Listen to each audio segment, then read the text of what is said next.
William Penn, high above City Hall, surveying the city of brotherly love. Penn's Landing on the busy Delaware River.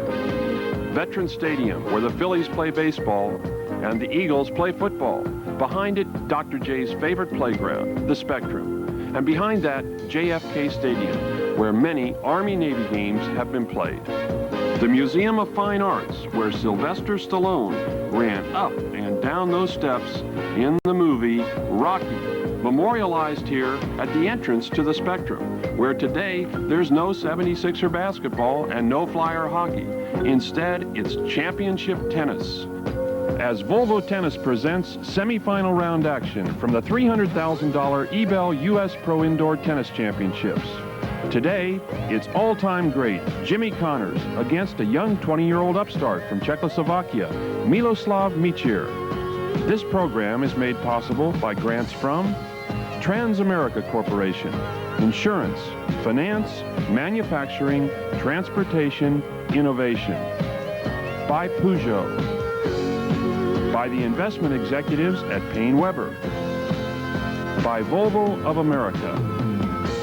And by Ebel USA, the architects of time, the official watch of the Davis Cup. Good afternoon, tennis fans. I'm Donald Dell, and we're here in the city of brotherly love at the Spectrum. And this afternoon we have quite an interesting matchup.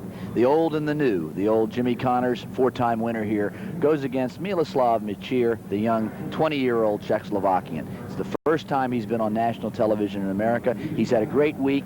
And joining me in the booth is my good friend and colleague, Stan Smith. Stan Smith, of course, the Wimbledon champion in 1972, the U.S. Open champion in 1971. How does it feel, Stan, to be sitting up here now as the commentator watching these guys battle? Well, it's nice to see that Jimmy Connors is an old player, but we've got a very exciting young player out here today. He's another great Czechoslovakian, 20 years old. He's a very natural athlete. He can hit the ball from any place on the court. He's very strong. He's not going to get tired out there. He's got a good backhand, but he's an unusual guy. He likes to fish. He didn't practice too much before his matches this week. It's sort of an odd quirk that he has of not really going out there and warming up too much, but he started off very fast in all those matches, and so it could be a very interesting match today because he's very talented. Well, Barry McKay, who's joining us at courtside today for these matches, met with Miloslav Mecir earlier today. Let's go down and hear that interview. Barry? Miloslav, you've had a great week. Tell us where you come from in Czechoslovakia. I'm coming from small city from Prievidza. And what about the game? It seems like you've appeared out of nowhere. What have you been doing back in Czechoslovakia over the last year and a half to make such improvement? I played many tournaments out of Czechoslovakia also, and also inside of Czechoslovakia, and I think I played a lot of good matches. That's why. What do you think is the biggest strength in your game right now? I don't know. Ask my opponent. How about your opponent? What do you think about going up against Jimmy Connors today? I don't know. I will try my best. Is it a difficult task to play Jimmy? I mean, knowing how he plays? I was watching him on TV many times, and I think every hit he hit is very dangerous. How come there are so many good players from Czechoslovakia these days, Miloslav? I think it's because we have many competitions during for the players' young ages. All right, Miloslav, good luck. Thank you. And there you have it. We've just met that youngster from Czechoslovakia. A little nervous, not quite relaxed yet, but a heck of a young tennis player that you're going to see in just a moment. And of course, Jimmy Connors is quite a champion in his own right. Barry McKay, your thoughts?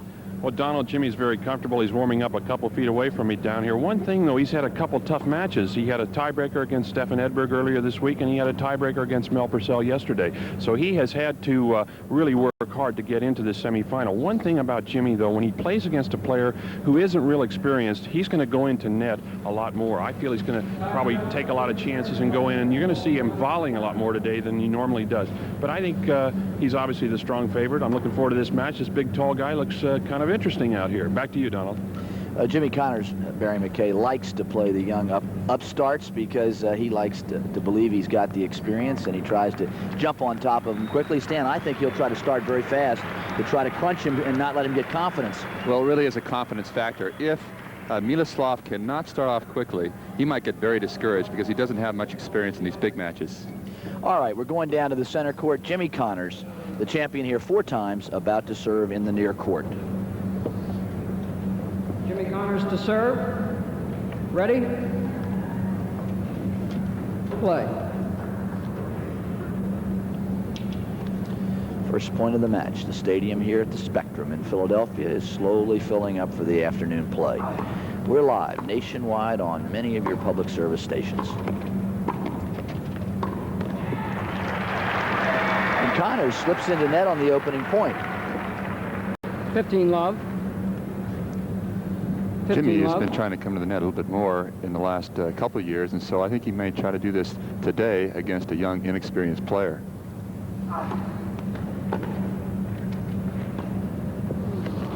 Good return of serve there by the two-handed check. Connors trying the loop, all. misses, and we're at 15 all.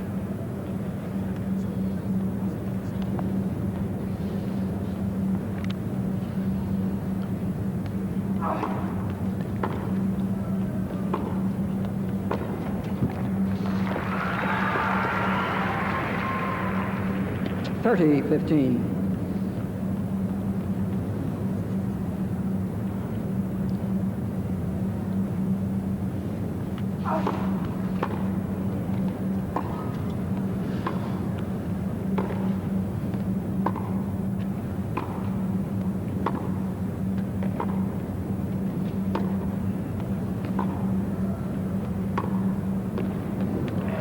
And that ball is called good from the baseline. 30 all. We're at 30 all. You'll see a great shot here. Mecir is really moving Jimmy around, and that ball is inside the baseline.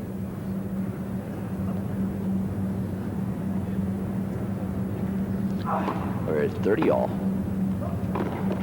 First game of the match. Ebell U.S. Pro Indoor Championships. 30, 40. It's the 24th year that Ed and Marilyn Fernberger have run this tournament as the tournament chairpersons, and we congratulate them on another great field. And we'll be bringing you the semifinals today and the finals tomorrow, live public service television stations. Connors slices that left-handed serve that is so effective in the ad court, excuse me. Stan, why does a left-hander have a little bit of an advantage on that left-handed serve? Well, they can get that serve so wide on that ad point. It's the ad point, it's the big point of each game, and the lefties have a big edge there. Advantage Connors. You know, I played Jimmy and watched him play quite a bit over the last 10 or 15 years, and many times when he gets down break point, he's been staying back the whole game. He'll sneak in on his first serve, which he did there, but he had such a good serve, it didn't really matter. Here is the chair umpire, Zeno Foul. Connors Game again Connors. with that slice, and the return is wide, and Jimmy Connors has held serve in the opening game of the match. 1-love. He wins the first game.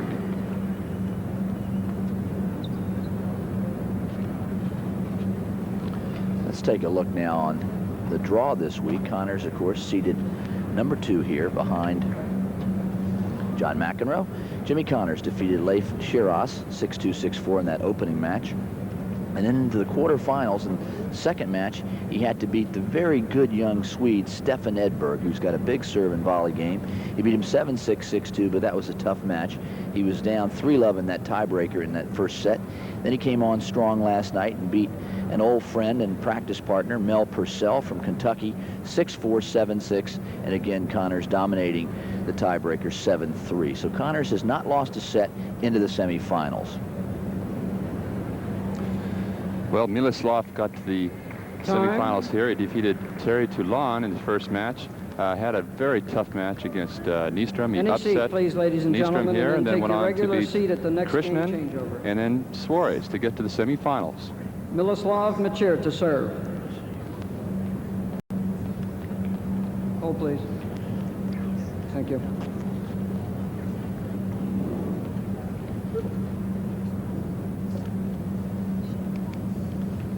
Seats quickly, please. Any seat.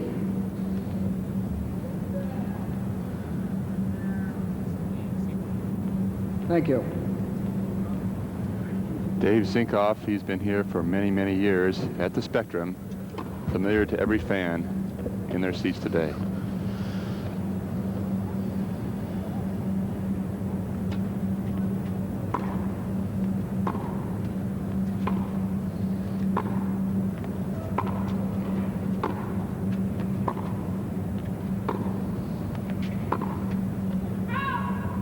Love. Miloslav is very steady off the ground. He's got a little bit better backhand than forehand. It's a very good athlete. He can move and twist and turn. Probably would have been a good gymnast.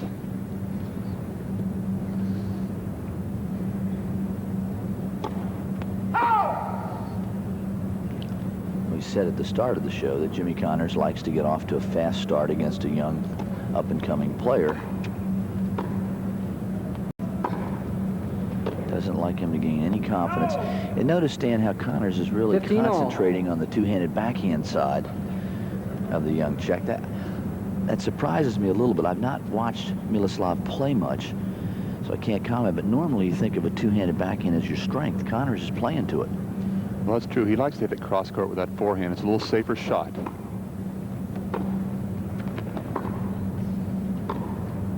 And he sprays it wide again. 15-30. 15-30. A very nervous 20-year-old. New face in the game. Very popular guy from Presidia, Czechoslovakia. Miroslav Mecir.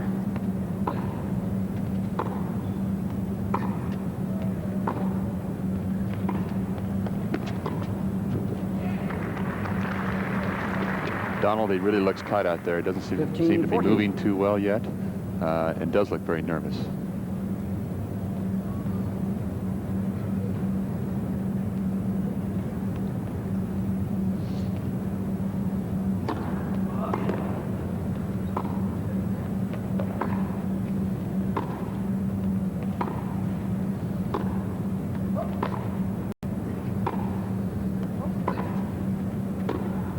Good shot. And there is his best shot of the match to date. 30-14. You're going to see a good example of not hitting the ball deep. Hit this ball short, this backhand winner that he hits down the line, and Jimmy's way out of position. If he'd hit it deeper, Jimmy might have gotten to it.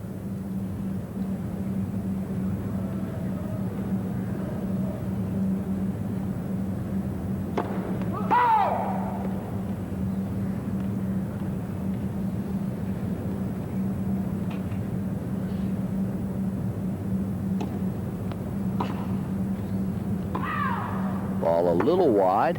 Deuce. And we're at deuce. These are important points here early in the match, because if Miroslav loses this game and loses the next game to be down 3-love, he's really going to be down in confidence.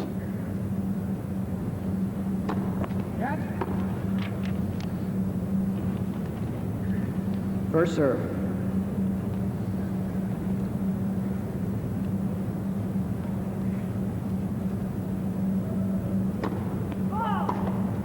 Fault call.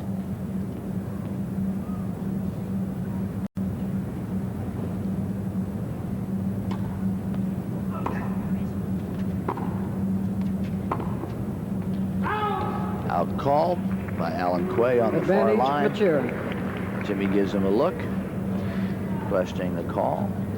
Stan and Donald, from down here, I'm about 20 feet away from Miroslav. He really doesn't put a lot of power into that first serve, Stan. I'm surprised with that height that he doesn't hit the thing a little bit harder. He's just spinning that ball in. He's just getting into play. He's going to hit a lot of ground strokes when he's serving, so he's not going to have such an edge that he should with that height.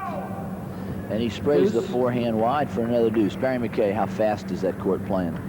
It's about like the one at the Garden a couple weeks ago, Donald. It's a standard Supreme Court. The ball's bouncing up nice and high. It's right over the cement here, which they lay the ice on at the Spectrum. So it's about a medium pace, good solid court. It's not that fast. And we're at deuce. Second game, Connors held for the first game.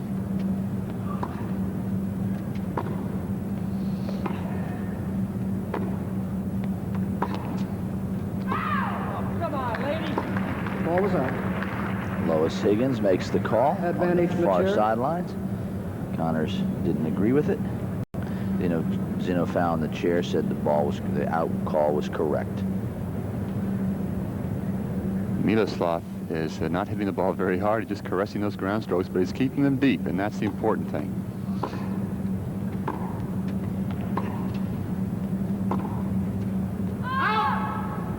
Deuce.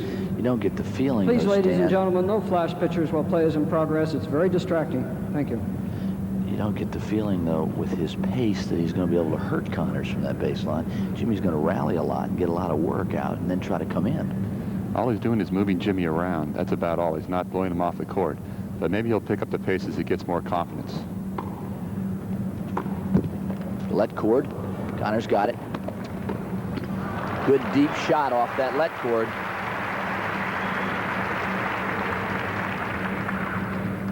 Advantage Connors. Jimmy gets a very quick start here. He's up there, very aggressive. Is close enough to hit a very aggressive forehand deep, and of course, Miloslav can't handle it.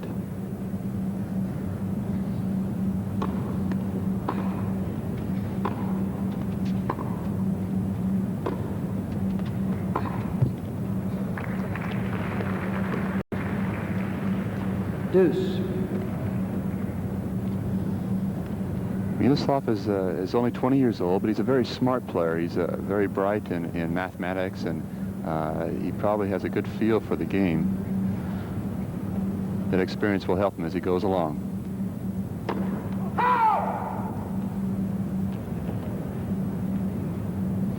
Long second game. 6 deuces.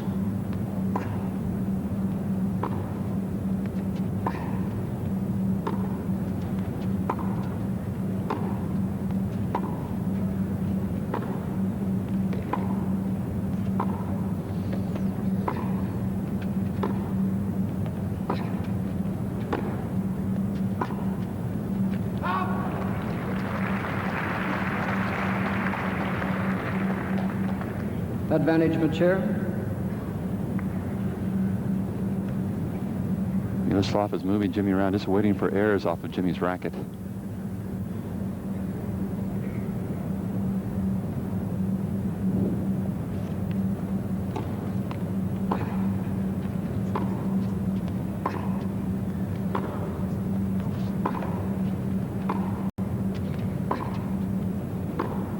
Again, Connors, when he can swing him wide with that forehand cross court. Deuce. Miloslav does not move too well to his left, I don't believe. A little slow on that movement. The good two-handers in the game today really move well to that backhand, and Miloslav has to move a little bit better. He's going to be in trouble being pulled wide. They've really got to get there early, don't they? Because the reach isn't as good on the two-handed, and they got to plant their feet to make that follow-through on the swing. So the footwork is everything for a two-handed backhand.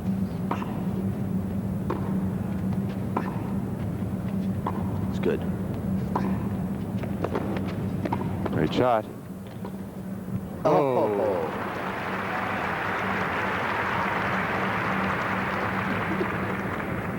Advantage Connors. Jimmy can really bend for the low shots. I think that's one of the great attributes of his game. He can really bend for those low backhands particularly. The young Czech there, 20 years old, from Czechoslovakia. Never played on American television before. Never reached the semifinals of a Grand Prix tournament. And here is the old-timer Connors, born in 1952. Okay, the first venture to the net by Miloslav is here, and he's successful with it. Jimmy's a little disgusted over there, Stan. This is coming up the 9th deuce in this game. Jimmy could really control the match if he gets an early lead here.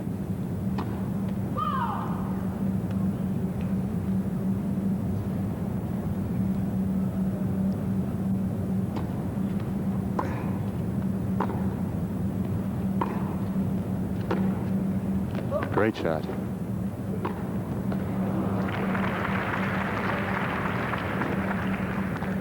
Advantage Connors. Not many easy points for Miloslav on his serve.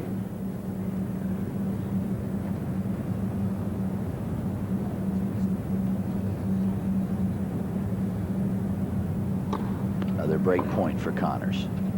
Let's see if he tries to come in at all. Let cord. Good shot. Good approach shot. Jimmy's there. It's good. Oh. Unusual play there. Connors with a high lob backed him up, but did not come in behind it, and he missed the follow-up forehand. Miloslav really hits that off forehand very well. He really gets some good angle with that forehand. Barry McKay at courtside. Donald, the beauty of this court down here is you've got about an extra 20 feet behind where those lines people are standing, and Connors was way back there that time. You can hit a ball from maybe 30, 40 feet back. The Spectrum gives you a lot of extra running. There you see it right there on your screen. A lot of room back there, so we're going to see some good gets.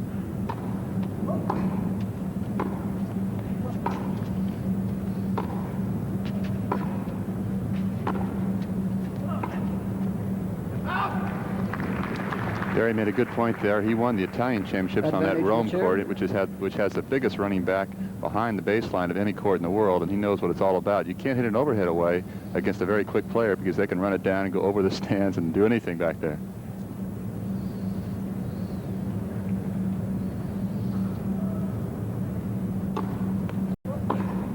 Game Mecir.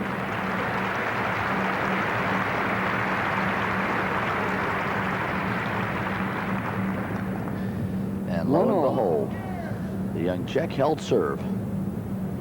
And we're at 1-all, first set. What a long second game, Stan. That would be good for Miloslav, though. I think he'll get a little more relaxed after a lot of those points. That'll knock the nerves out of him. He'll be a little tired at least. Sort of surprised that Connors is laying back so much. He doesn't seem to be attacking at all, although he's being moved around a lot. He is being moved around. Mecir is using a lot of angles, and he's keeping the ball very deep, so Jimmy can attack.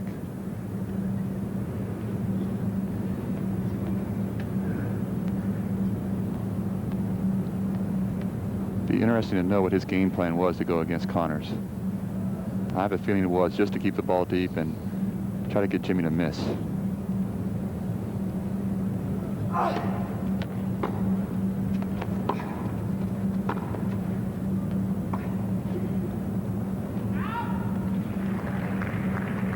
Love 30.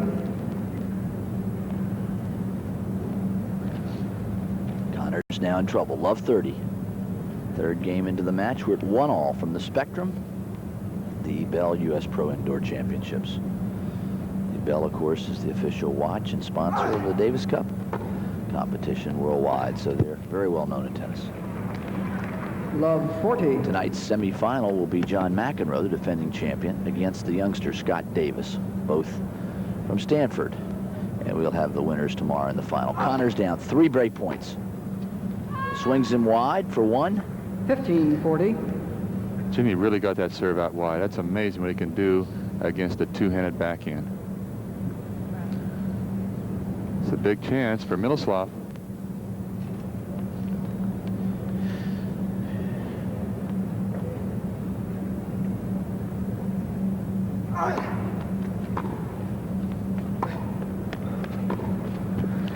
Connors there comes into net on that short return. That's the second time he's come in, Stan, the whole match. 30-40. You'll see a good forehand approach shot by Jimmy. Watch him get down low for this. He hits that forehand in good position. Then he gets at a very good position at the net. Even if Miloslav got it back, Jimmy would knock the volley off.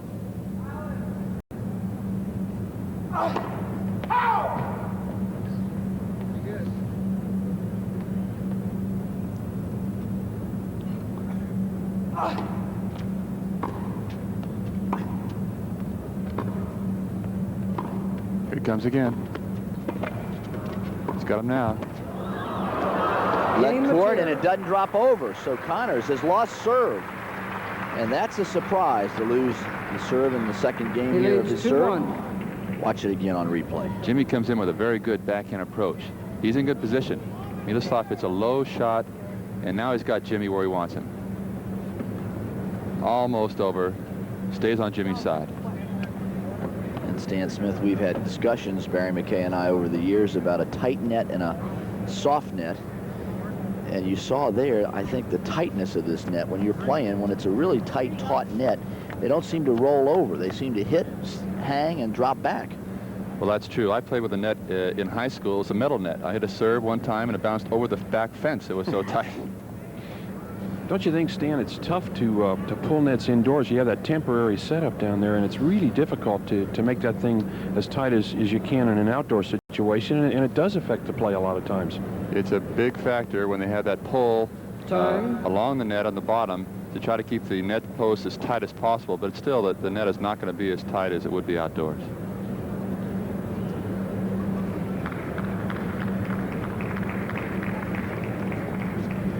And we're going to have the ATP computer rankings as of last week. John McEnroe, of course, number 1, 176. Jimmy Connors, 2. Ivan Lendl, Mats Wilander, the big 4. Number 5, Andres Gomez. Anders Yared at 6. And Sundstrom, his pal and double Davis Cup partner. Pat Cash of Australia, 8. Please, ladies and Elliot gentlemen, Telcher, Yannick waiting. Noah back and well Thank you. again. Joachim Nystrom at 11, and Aaron Krickstein, the 17-year-old, at 12. And Stan, we'll talk about those ATP computer rankings in a moment.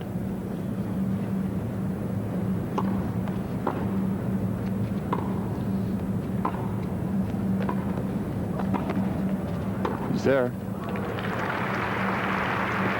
Stan Smith, you're a board member of the ATP. You've been a vice Hello, president. 15. Tell us about these computer rankings after this replay. Okay, Jimmy really puts in a very tough approach shot.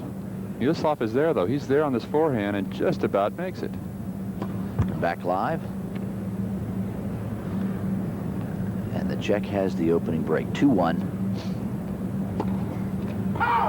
But a double Low fault 30. puts him into love 30. The ATP computer rankings. Well, the rankings are very important to the players. They are more concerned about their ranking than they are about the prize money, because it determines their seedings in tournaments, and also for the lower ranked players whether they get into tournaments or not. So it's of vital importance to the players, and they also get bonuses in their contracts according to the rankings at the end of the year. Look at Connors run that down, and Miroslav was right there with the volley. Connors didn't like the service call, but watch it again. Seeing Jimmy now, 15-30. Miroslav comes in with a little approach shot. Great backhand, very deep. Jimmy's there, I don't know how. And Miroslav is there, I don't know how, but a great cross-court volley.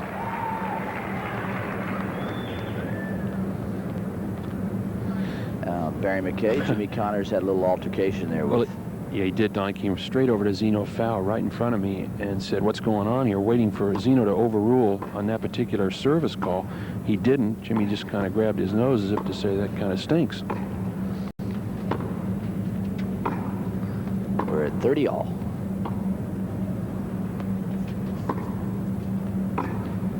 Miroslav is 61st on the ATP computer. Ooh, there's some power. Whew, finally, he really unleashed that backhand. He drills it. 30 all. We're going to see a backhand here. Watch this one. Miroslav sets up and cranks. Clean winner down the line. Jimmy said, "Where did that come from?"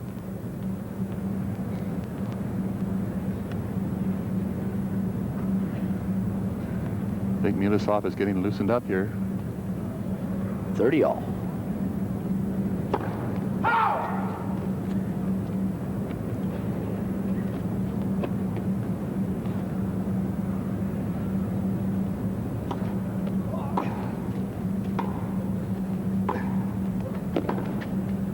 Great shot. Miroslav is there. Left court winner. That's a little unlucky there. You know, Connors was waiting for that volley down the line, and the left 40, court had 30. skipped over. He was there, but Miroslav sets us up with a very clever low cross-court backhand. Jimmy, you're just lucky to get that shot over there. But you're right. A little bit of luck on that left court helps. It's tough to read it when it's skipping over the net.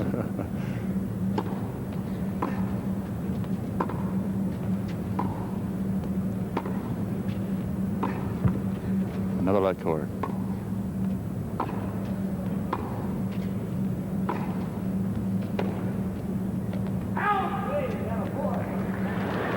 One thing that surprises me, the court does look very slow. When they get in these rallies, while the ball's staying a little lower than usual, although there's a cement underbase stand, the bounce is slow. Well, with topspin, the ball bounces a little bit slower, but if they slice it or hit it flat, the ball will stay lower and faster.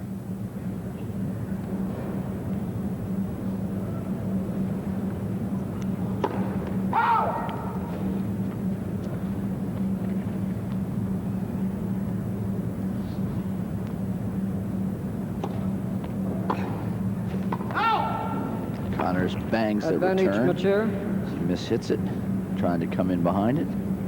We're talking about the officials and Jimmy asking for that overrule. I just talked to officials coming out here today, and this year they've ordered the officials to be even stronger about not overruling unless they're absolutely positive.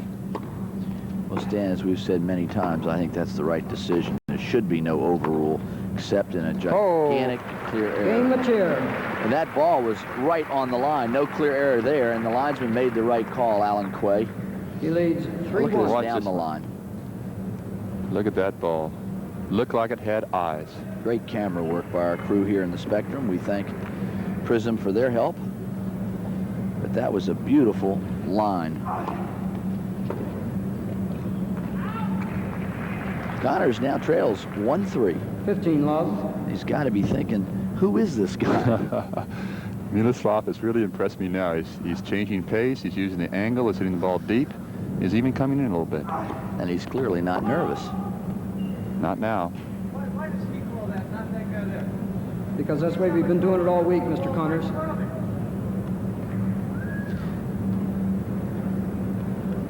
Connor's asking why the linesman behind him is calling the ball at the other end of the court. Second serve.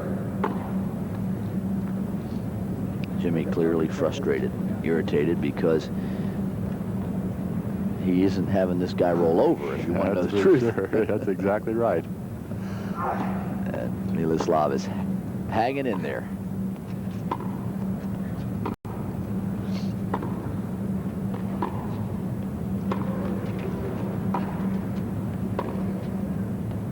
Here comes a drop shot.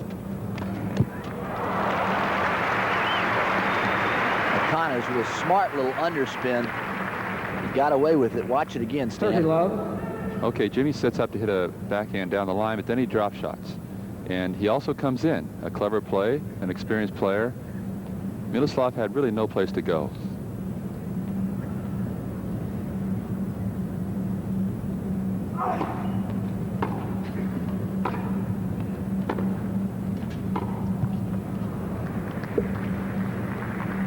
Thirty 15.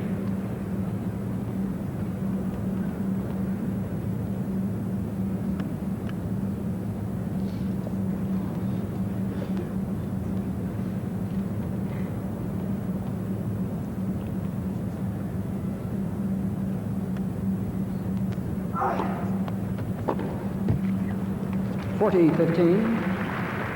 Connors swings him wide. He's at 40-15.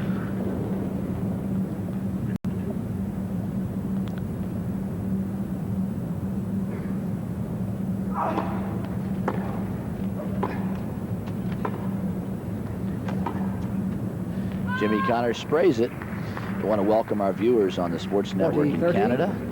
They're going to be watching this on the Pearl Network in Hong Kong. And, of course, Televisa in Mexico City will be bringing this match to the Mexican public. Vicente Zarazua, the old Davis Cup player and friend, will be the commentator down there. Best Spanish. Connors needs to hold right here. He's there. And does. Game Connors. And so Jimmy Connors gets out of a difficult situation, but he's still trailing 3-2. Leads at 3-2. One service breakdown in the first set. And we're going down to courtside, where Barry McKay is with Ed Fernberger, the tournament co-chairman. Ed has run this tournament many, many years successfully. And Barry McKay, come on in.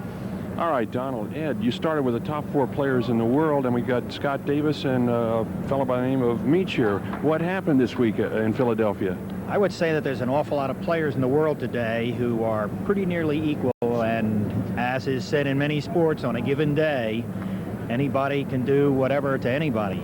Ed, you've been at this for 24 years. Certainly, you and Marilyn, the veterans of running tournaments. If you look back on all that time, what was a highlight, maybe over those periods of times in your career here at the Spectrum?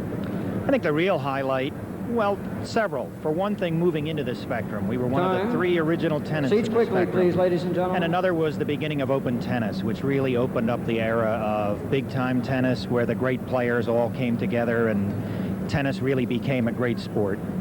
Ed, what about tomorrow? If you had to pick a dream match, obviously it would probably be Connors and McEnroe, and yet this kid seems to be playing pretty well. He certainly does seem to be playing pretty well, and let's hope it's Connors and McEnroe. All right, Ed, thanks for being with us. Thank you very much. Back up to you, Donald. Well, Barry McKay, there is an unbiased open tournament director saying he wants a McEnroe-Connors final. Can't understand that. You as a tournament promoter can, however. 2-3. First set. I'll tell you what, Stan, I think Jimmy Connors better start attacking here before he's lulled to sleep on that baseline and loses the first set. Well, I think one thing he knows is that Miloslav is not going to knock him off the court with a serve. So every time Miloslav serves, Jimmy has a chance to break. He's not facing a John McEnroe or Ivan Lendl type serve where he doesn't have a very good chance.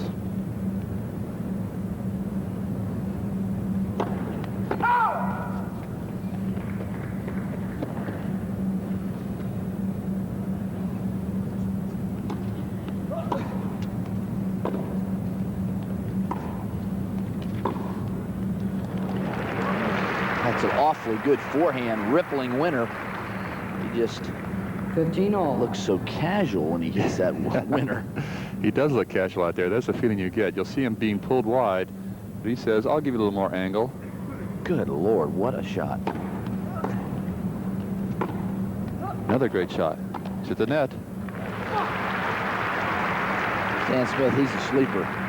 He's a good player 30, on this court. 15. Well, he's a very talented player. He can hit a lot of shots, and now that he's got a chance in this match, I think he's going to be even more confident and give Jimmy all he wants.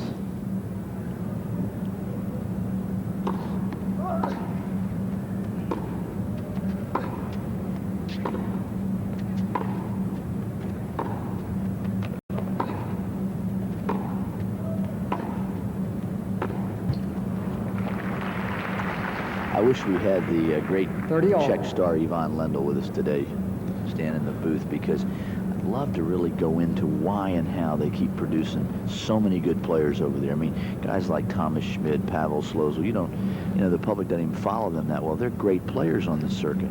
They've got great consistency with a much smaller base of people to draw from, but they have a great program over there in Czechoslovakia. They study the players, and they've taken films, and they do their homework. Connors saves it with a lob. It's short. And there is the answer.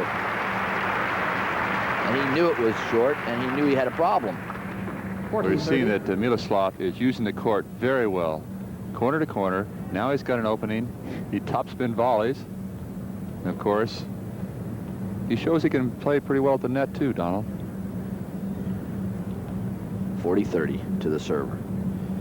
Miloslav Mecir.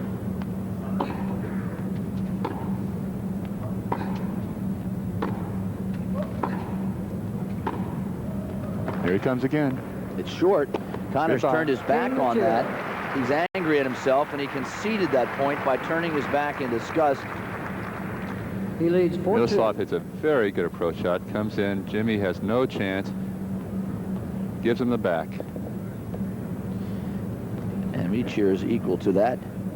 Little effrontery. He hits the winner and leads 4-2. First set. Ebell U.S. Pro Indoor Championships. Connors trailing a service break. He won the tournament here in 76, 78, 79, and 80. And John McEnroe has won 3 years in a row since. And McEnroe will be playing in that 15 love. semifinal match tonight against Stanford's Scott Davis. We mentioned a moment ago, Stan, about the Czech players and the men, but, you know, the women, what can you say about Martina and Hanna Mandlikova? I mean, they're the best in the world right now. They really do have some awesome power over there. They develop their players. All their players are very strong. They're all in great shape. Ball's on the line. 15 all. Miloslav seems to be more relaxed now and going for more power and more winners. He's coming to the net more, too.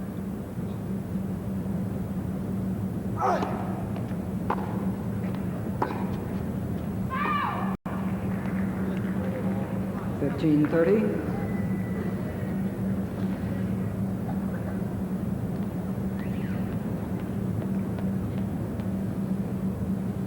Jimmy's got to go into one more gear higher here.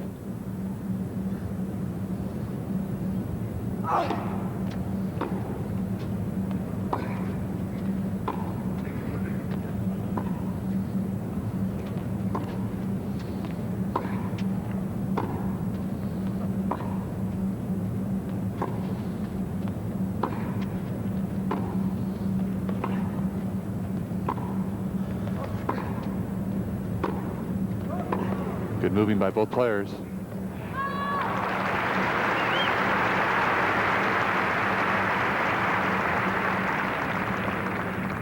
$30 Miloslav is getting some of his own medicine there from Jimmy Connors, corner to corner.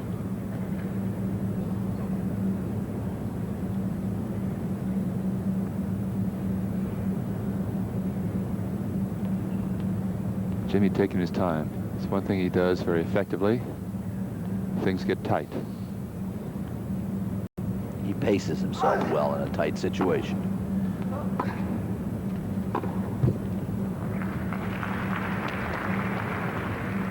$40.30.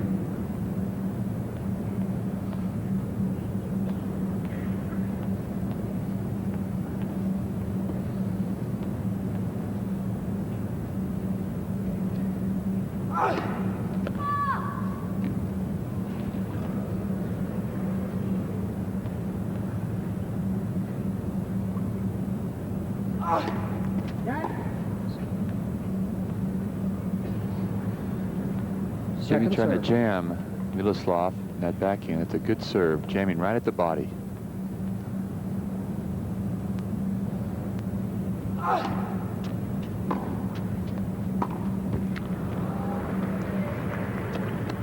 Deuce. And we're at deuce. Stan Smith, what's wrong with Jimmy Connors?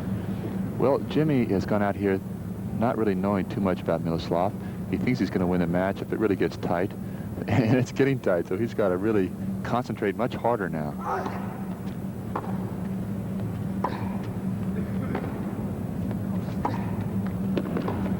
Great shot. Just wide. This is a tough kind of match for a top seed to win. Very tough. I mean, That's Miloslav very is in a corner. position where he has nothing to lose, that old position here, and you'll see him running. Jimmy gets him real wide with this, but Miloslav almost gets the right angle. Miscuing by about a foot. Stan, I see him taking a lot of easy positions way behind the baseline to receive Jimmy's serve, too. He's really given himself a lot of extra time. Missed very few returns of serve. Game Connors. Very steady player out there. Connors gets out of a troublesome spot. 4-3. He could have lost serve there and been down 5-2. Instead, he holds and trails only by one service break. 4 games to 3. You better go this way. Swing in there, boys. And here we are in the semifinals, the men's singles of the eBell U.S. Pro Championships. And the server at the far end. Barry McKay, I can't help asking, I'd love you to ask Marshall, what is a clear mistake? Could he give us this lawyer-like definition sometime? I'd love to have that question answered for all our viewers. Well, You might whisper to him one of these points and get a lawyer-like definition of what is meant by a clear mistake. well, Ken Farrar is not a lawyer, but we'll sneak up on him and catch him one of these days, too. Okay.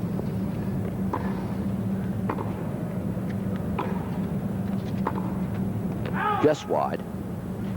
Low 15. Stan, you're a player. How do you feel about the overrule as a player? Well, I agree with the overrule. The key to me for the overrule to be successful is that the umpires do not jump out there on a very close call, especially very far away from the chair. They've got to be very selective, and it's got to be, to me, 2 inches out before you get a real clear mistake.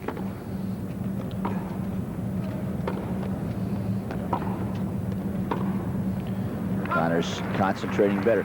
So you feel as a player it's good to have the old rule if there was a big error in judgment? That's my personal opinion. A lot of players disagree with me, but I think if you had the players intimidating all the linesmen instead of just the chair umpire, who's supposed to be very good, you'd have complete chaos. But what about when these umpires have the linesmen come out and look at the marks, and we go through this consternation of what is a clear error over and over in our summer tournaments? Well, that's a different issue. Love 40. Here's Zeno Fowl, the chair umpire. He's in control of this match and doing a good job. Very experienced, very knowledgeable.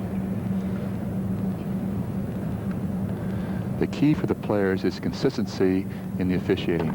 And if they see that, then they're not too dissatisfied. But if they see real changes in the definition of a clear mistake, then they get very nervous. Now Connors has a break point here at Love 40. He has 3, and he missed moving for that one. 40.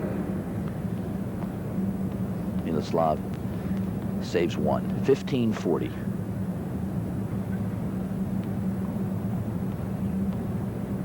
Important points here. Jimmy is slowing down the play.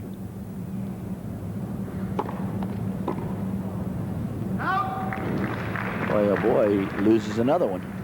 30-14. In big situations, you see Jimmy playing with his racket or turning his back or just waiting a little bit longer to get his composure.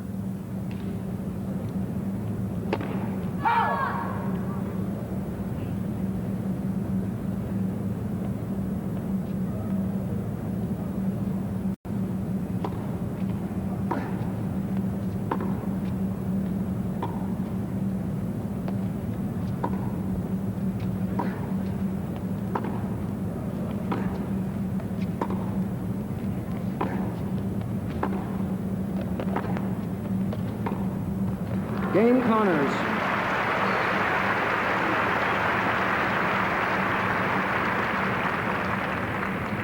Connors gets that break 4-all. back, and he's at 4-all, and he can have a little sigh of relief. The crowd gave him a good hand, but he's delighted to be back even.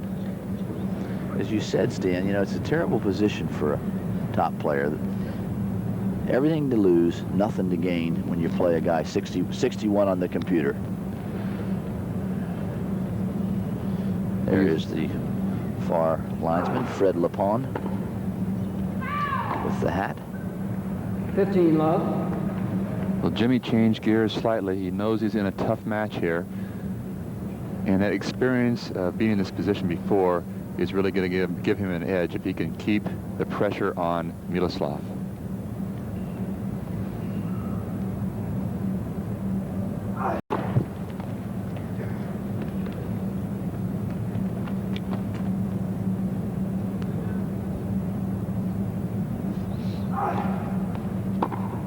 What a return.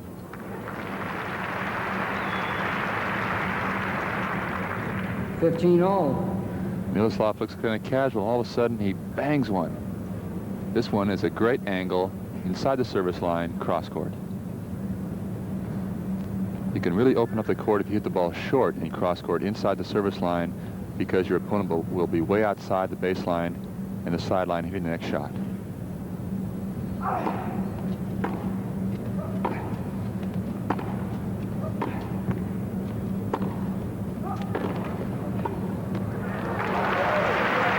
Guess what?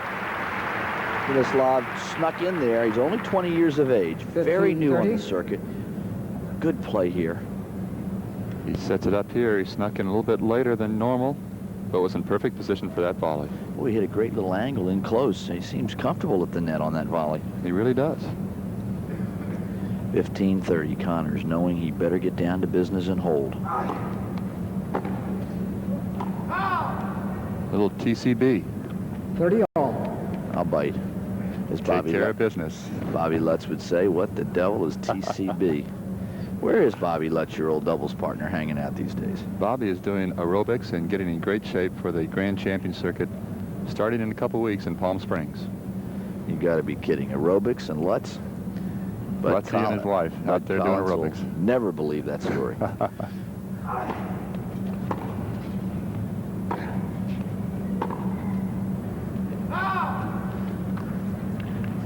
40-30. Our old pal Bud Collins, of course, many years with us, is working the women's tour this weekend down at Marco Island, Florida.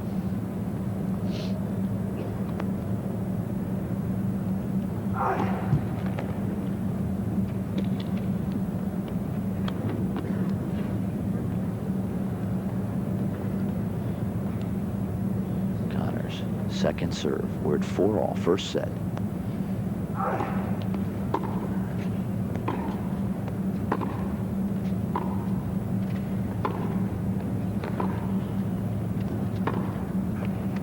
Great forehand winner. You know, I think Jimmy has trouble reading which side that guy's going to play to. I think Stan, that guy being Miloslav, excuse me, but he disguises that so well. He didn't move well for that shot at all. he really didn't. He's got a very difficult forehand to read. It's sort of an open forehand here. He's that off forehand, which I call down the line forehand, extremely effectively.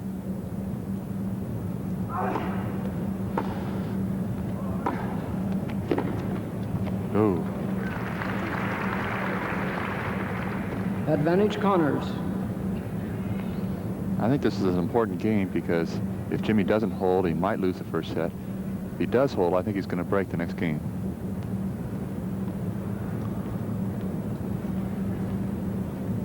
We're at 4-all, first set. Best 2 out of 3 set match.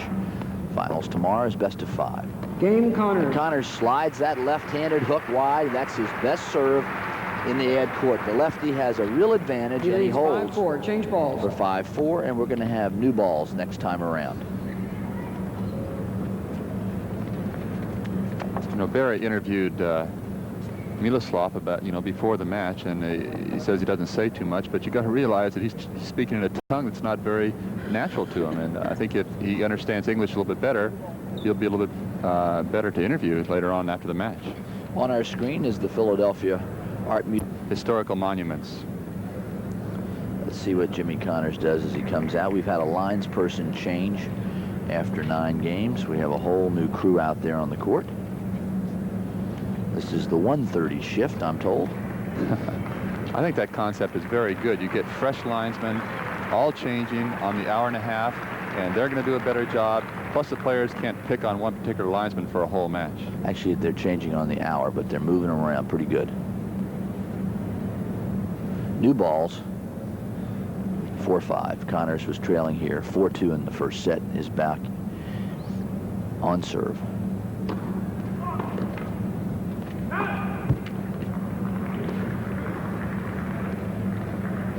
Love. We'll see how Miloslav reacts in a difficult situation, and this is an important game for both players.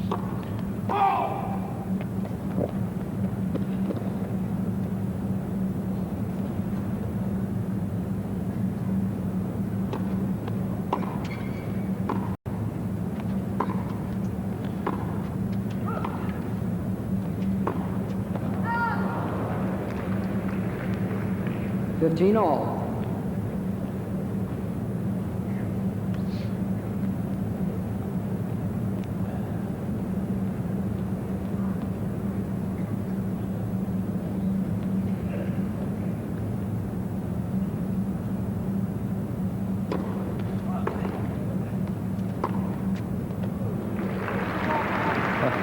I like that forehand approach. He was a big swoop. Connors thought it might go cross court.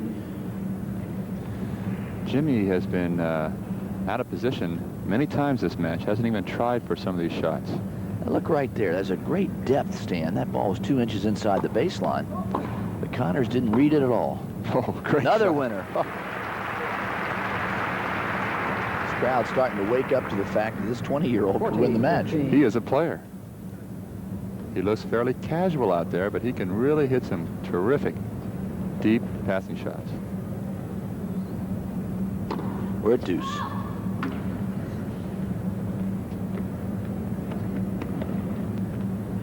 Got to correct that. I said deuce. It is 40-15 to the server.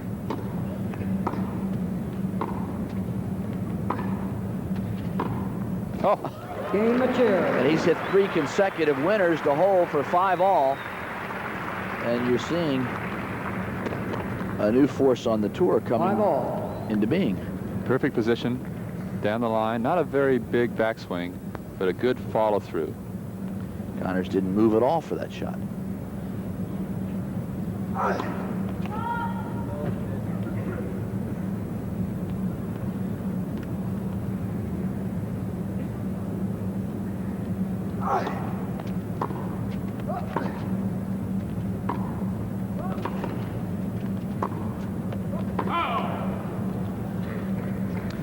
Jimmy has to have a feeling that he can win this match 15 love. if he really puts his mind to it, but you also have the nagging feeling on the other side of your mind that says, you know, this guy maybe is a better player than everybody thinks.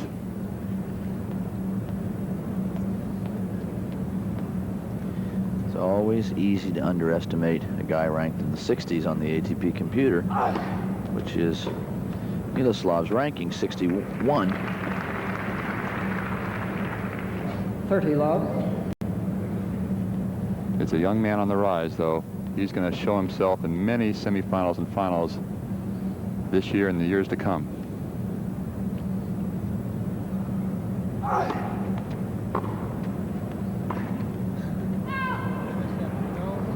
Sloppy 15. miss hit there by Connors. He didn't have to make that shot so good. He missed it by about 3 inches.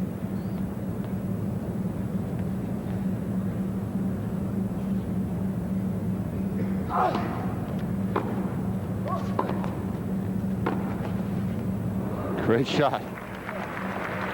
Oh boy, he ripples another winner. 30 all. He has to hit this backhand perfectly. He takes Jimmy out of court. Jimmy's going back towards the center of the court, and he rips it right back into the corner. Jimmy's only about a step away. 30 all.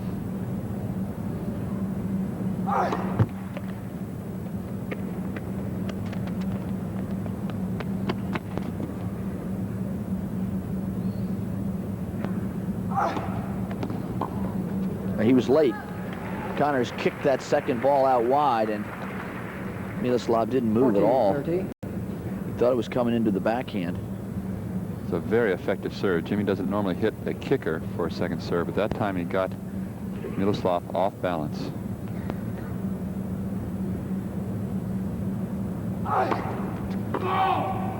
Ball called.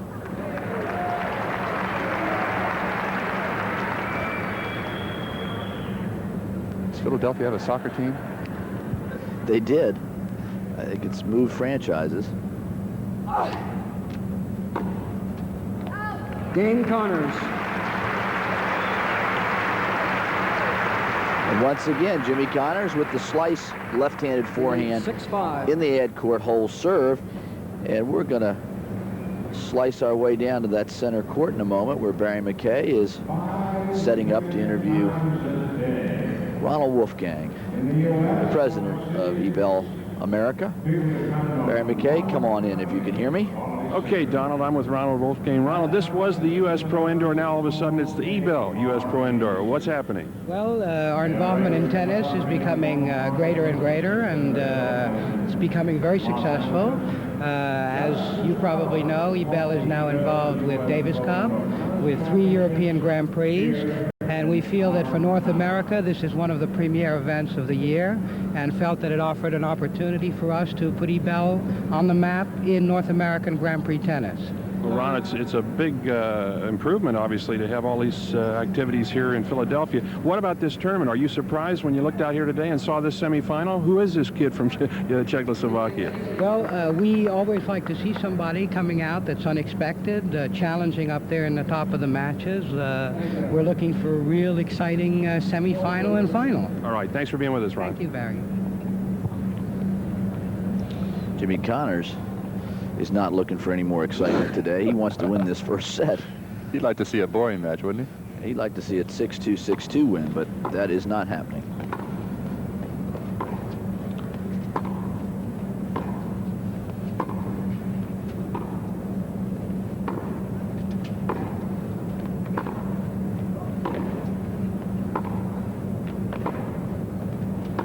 Oh, too much.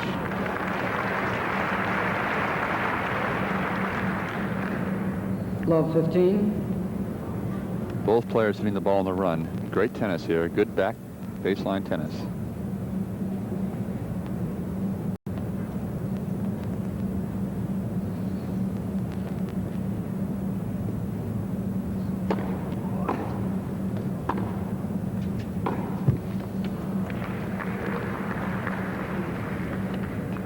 You get the feeling Connors thinks he can win this match at any moment and is not sharp. That was a bad error on a pretty important point for Love 30 here at 5-6. Or 15-all instead. It's a very fine line of that concentration that's required to win.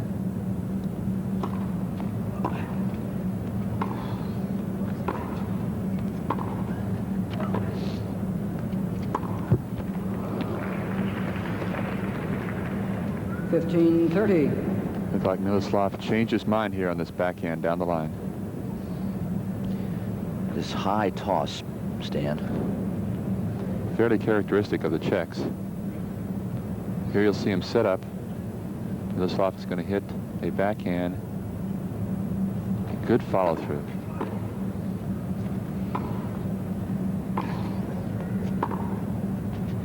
Back live, 15-30, important point here.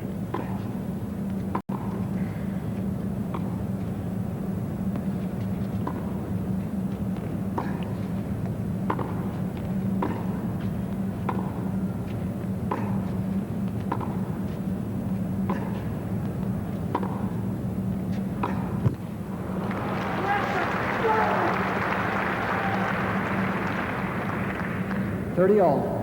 30-all. Connors missing another forehand cross court. That's 2 this game. Jimmy would love to have $1 for every net court he's hit on that forehand side.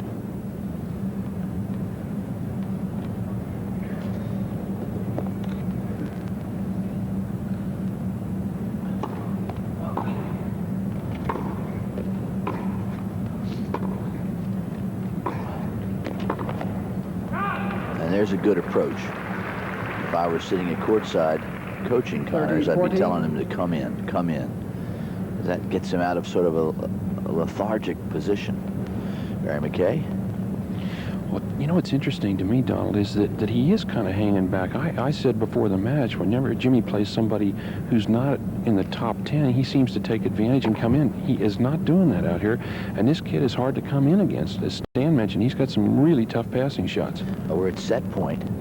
Second serve. Connors leaning in.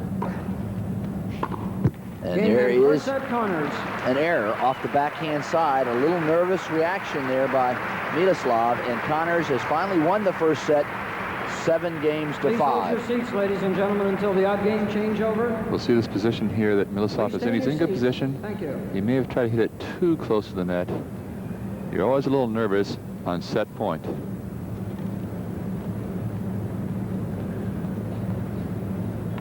It's good to realize that no matter how good a player you are going to be a little bit nervous at set point.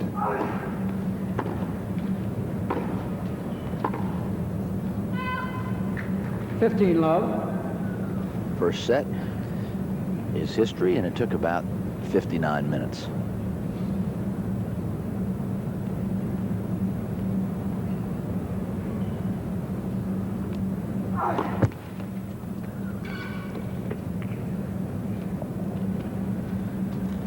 With that set in hand, Jimmy Connors might attack more this set.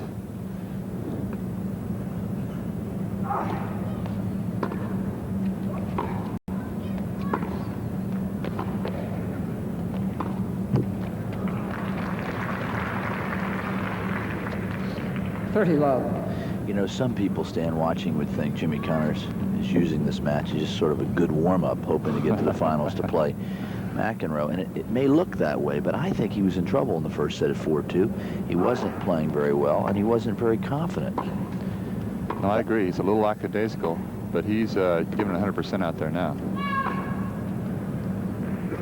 He was nervous, I think. He's unsure. When you haven't played a player before, you're really unsure of how to react to the shots. And he's certainly having problems reading the shots coming off of Miloslav's racket.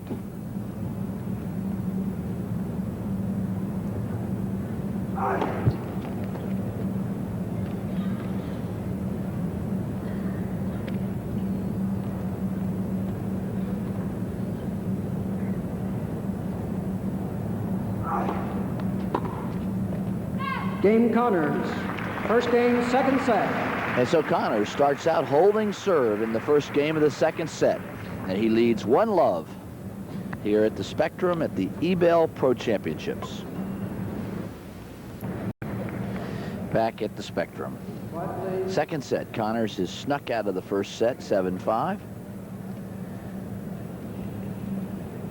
And the Czech has changed shirts. Wilander and Nystrom, the two Swedes, are sitting behind Barry McKay watching this match. Right at courtside. This has had an awfully good field all week long. The seeds here are John McEnroe, Jimmy Connors, 1 and 2. Mats Wilander, number 3, was upset earlier in the week. Number 4, Elliot Telcher, was beaten earlier in the week also. Yank Noah, Joachim Nystrom, Jimmy Arias, and Kevin Curran. Curran withdrew. He was the 8th seed because of an injury. 30 low.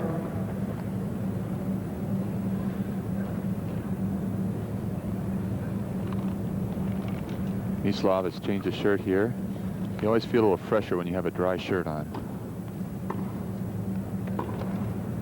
Great angle. Mislav really likes to hit that angle. Watch him set up for this. He'll get in good position here. And again, he hits it very short as well as sharp.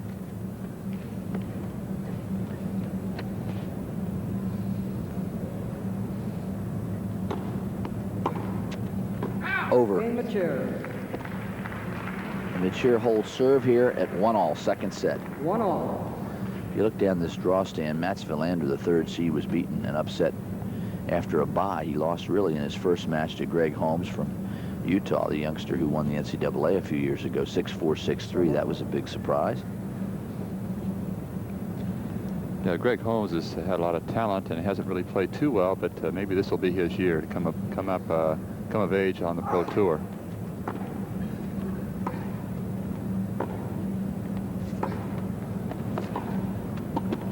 Jimmy's there.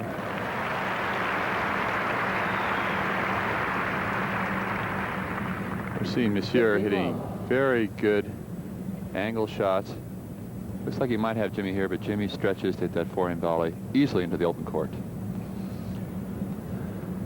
Here we see Mats Wilander and Joachim Nystrom watching this match. They'll be playing doubles later.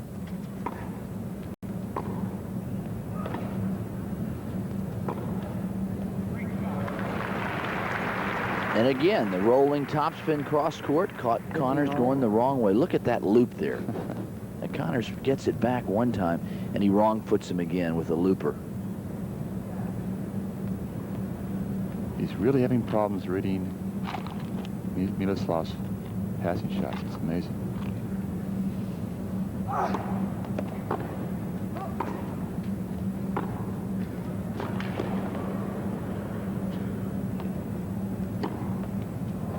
Ooh.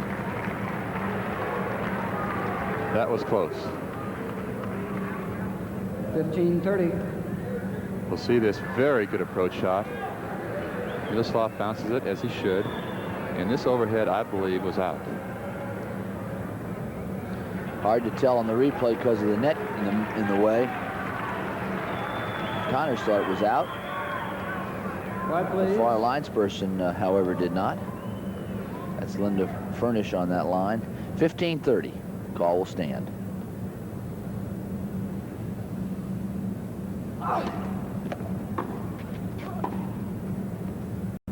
He's in again. Jimmy's throwing it up again. He reads it perfectly. Oh, guesses and misses. Jimmy has read every overhead hit so far. Jimmy's giving his opinion to that linesman again from the point before this. Double break point, 15-40.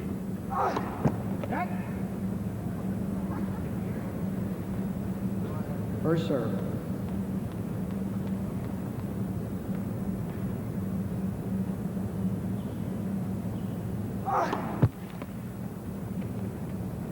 Second serve. 1-1. Second set.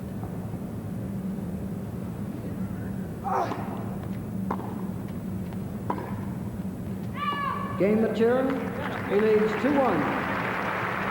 And so, the Czech has broken serve early on here in the second set to lead 2-1. And Stan, that's a little bit of a surprise. Well, Miloslav really hit some great shots that game. He took advantage with some very deep approach shots. And, of course, Jimmy was a little dissatisfied with that call on that one overhead. Connor's asking about the overrule there of Zeno foul in the chair. Referee. Connors handled that one well that Referee, time. please He went to report talk to to chair. Zeno in the chair very quietly to explain his opinion, which is his right. And Zeno has now asked for the referee. I'm not sure exactly why. Barry McKay is there with the #1 Swede in the world, very popular Mats Wilander. Mats, a lot of people felt you'd be out here playing today. What happened earlier with Greg Holmes? I don't know. I thought Greg played a very good match, and I didn't play it too good. But I thought that Greg that day he served good and he played some good, good forehands. Mats, how about this Czechoslovakian youngster, Miloslav? What do you think he does very well? Well, he has very good ground strokes, and he's got one of the best backhands I think in the game. And he's exactly the same age as me, so we played a lot of times in the juniors. And I mean, he's got a lot of touch, and he's a very good player. It looks to me like he's able to angle the ball extremely well, a lot of leverage. Yeah, he angles it and hits very flat sometimes with both forehand and backhand. And he plays quite fast, I think. Mats, you still excited about that Davis Cup win over the U.S.? I guess we're always going to be a little bit excited about beating America at home, I think. All right, this year's going to be a little different because you're going to have to probably play indoors a bit more. Yeah, last year we played a lot of matches in Sweden on slow surface, but this year probably going to be on fast surface. All right, Mats, thanks for being with us. Thank you. All right, back to you, Don. Well, we had a little controversy there while that interview was going on, Barry. Jimmy Connors was asking the chair umpire, Zeno Fowl, to call out the tournament referee, who was Bob Howe, the Australian player. Howe was out there with the Grand Prix supervisor, and they were discussing a particular linesperson. And I think the question of overrule, we can only hear tidbits of it, but everything seems to have settled down. They've kept the person on the court, and Connors is trailing 2-1. Just last week, Donald, we had a change in the rule for the upcoming years, stating that the players cannot ask for a linesman to be removed. What's the reason for that, Stan? Well, because they felt that it was not the right of a tennis player. As in other sports, a player can't go up to anybody and say, I don't want that referee out there, or an official. They just have to accept their calls. It's a little touchy to me because I think we don't have quite the caliber of linesman officials that we need for that particular situation, but that's the rule we have this year. So it's really changed the history and background of it. A player can't suddenly ask for the umpire to come out, or the referee, and say, I don't like the service linesman, he's missed 6 balls. And then in the old rule, he would make a decision whether to leave him on the court or take him off. They can't do that under the rules anymore. They can't request to have a linesman removed. 15-30. It's a good thing the players can't request to have the television commentators removed. We'd never work a show. They'd remove a lot of us, wouldn't they? Yep. 2-1. First serve. The server has gotten back in this match.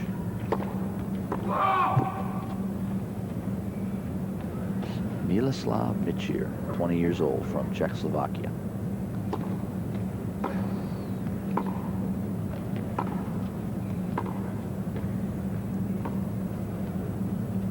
It's good.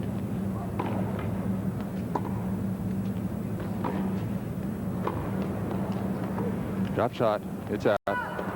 Jimmy knew the moment he hit that ball, it was going to slide wide. You could see his feet. He stopped running. He hit the underspin, and he just stopped. 30 Well, off. the ball was floating. You'll see this. The ball was sort of sliding off his racket instead of going straight, and it slid out. A little disgusted is James Scott Connors. It's great to hear Wielander's opinion of Miloslav, because they have played many times. He knows him as well as any player on the circuit. And when he says a guy has a great backhand, I got to really believe him. Yeah, you listen. Wielander has one of the best in the game. 40-30. Another example of an angle here. Watch this wrong-footed forehand cross-court. Tremendous angle from the Czechoslovakian.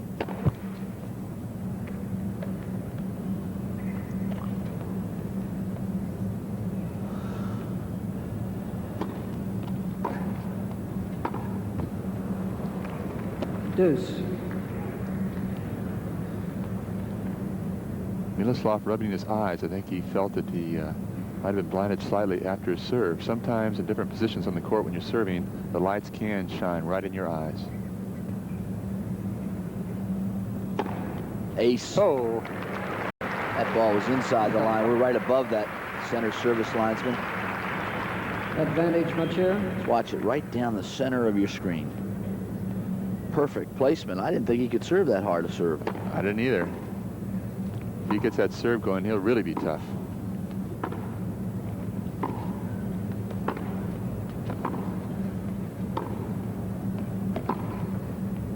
Great angle.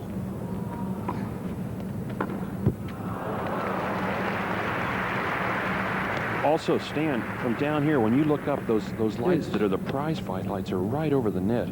And I'm sure that's what happened when he looked up there. It's really bright. It's right over the net. Very difficult indoors sometimes. Other than that, you can have absolutely ideal conditions when you play indoors. No wind, no sun, no rain.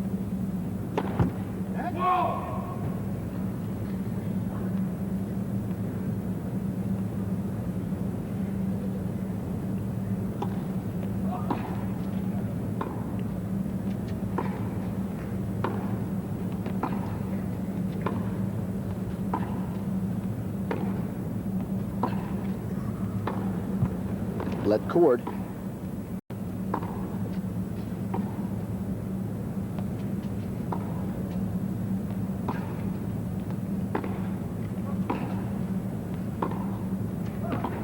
Great shot. Connors looked a little winded on that exchange. He was off balance when he missed that backhand. Miloslav is really jerking Jimmy around. It's amazing to see Jimmy having to run so much, because he usually dictates the play, but he was off balance on that backhand. Great depth by the Czechoslovakian.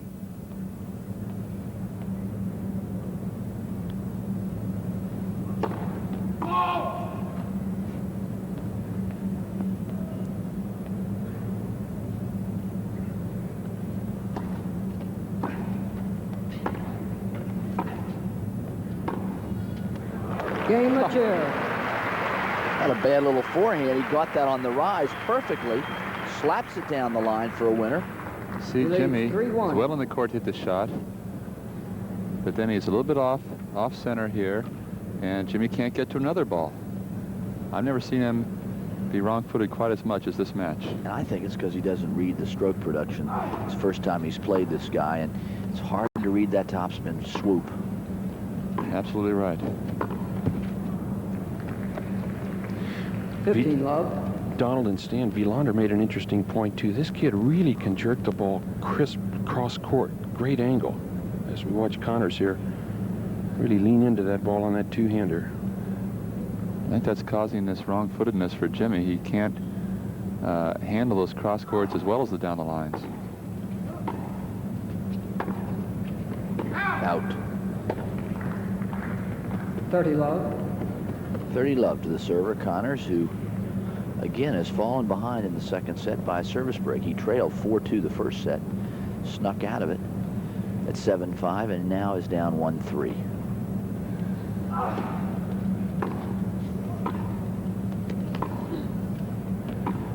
Vera, if you can still hear me, do you think that Jimmy should try to attack that weak second serve of Miloslav's? Definitely, Stan. That thing from down here is jumping up right at Jimmy's shoulders. He loves to lean in and hit both shots from there. And I think he ought to be taking the second serve, moving him behind it, because once he gets in a rally, this kid really gives him a lot of trouble. Game Connors. Jimmy Connors holding serve, staying in it at 3-2. 3-2. Second set. 3 games, Charlie. And we're going down on courtside here to meet one of the really great people in tennis, former Grand Slam winner in 1938, J. Donald Budge. Barry? Donald, this guy looks like he's got a pretty good two-hander. Did there many players in your era use that two hands on the backhand? Well, not too many, Barry, but of course I started playing with the first one who ever did hit a two-handed backhand was Vivian McGrath of Australia, and then Bromwich came along and the other fellows, but he looks like his is a good shot. The only thing I've noticed is he closes the racket face a little bit, and I'll bet you more of his errors are going to be in the net because of that closed racket face. Don, what about the two-handed shot? A lot of people ask whether that's a good idea. What, in your opinion, do you think it's a better shot, or would you rather see everybody be a little more orthodox and hit with one hand? Well, I'm quite Seats quickly, please, ladies and gentlemen. amazed at so many of the players that are using two-handers still, but because now that McEnroe is the best men player and Navratilova the best woman player, they're one-handers from the beginning, and I think it limits your reach. I know never once has a two-handed backhand been voted as the best backhand in the game, so I try to get the youngsters to stay away from the two-hander. How about a guy named Fred Perry? He seems to be hanging around here today. I hope we'll get a chance to talk to him. Did you ever play against him? I played against Fred. As a matter of fact, playing against Fred, I learned what the game was all about. I didn't know what it was about until I played Fred. All right, Don. Thanks for being with us. Back to you, Donald. Fred is only 2 chairs away from Don Budge. You know that Don's not going to say anything bad about him. Fred Perry, of course, the 3-time Wimbledon winner from Great Britain in 36, 37, and 38. I should say 35. I'm sorry, Don Budge won Wimbledon in 1938. I don't want Barry McKay to correct me. 2 of the greatest players of all time.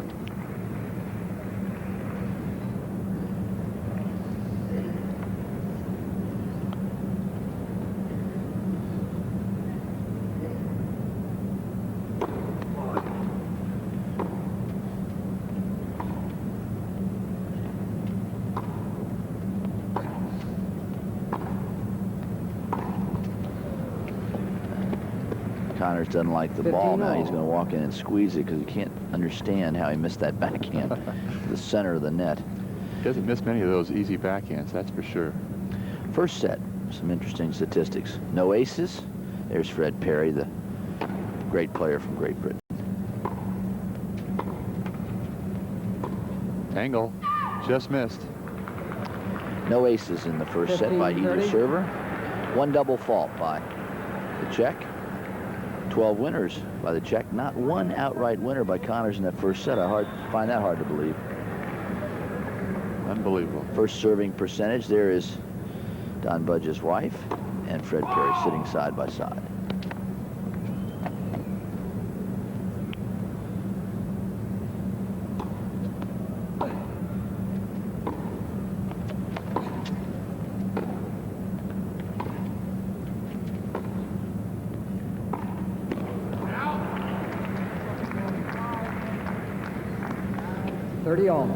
Jimmy just asked, what's going on? And I was thinking the same thing. So was I.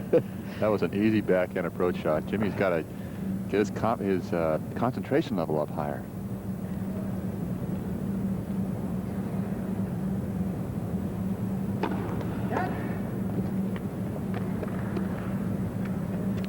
First serve. We'll talk to Fred Perry in the next changeover. It'll be interesting to see what he thinks about Don Budge's remarks.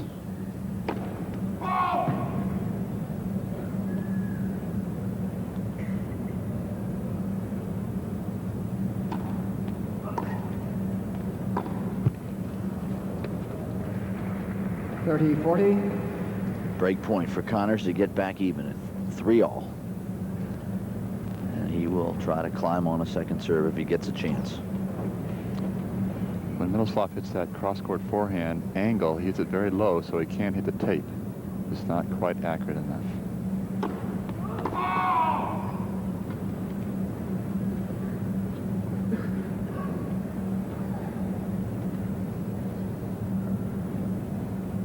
Second ball.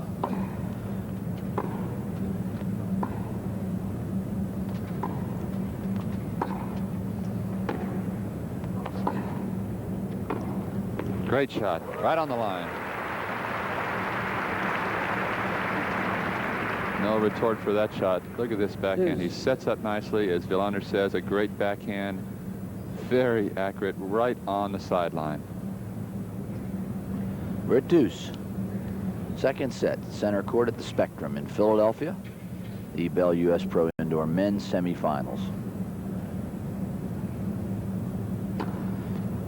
We're going to be bringing you the finals tomorrow, best of 5 on these same public service stations. Great shot by Connors down the line. And there may have been Jimmy's first winner of the match. Outright and clean cut. I thought this was a good play by Miloslav. He comes in. Connors is off balance, but it's a tremendous forehand down the line. And Miloslav collapses his racket in appreciation of that great shot.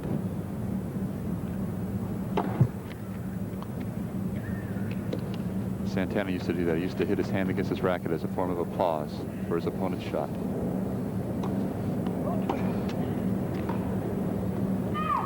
Game Connors.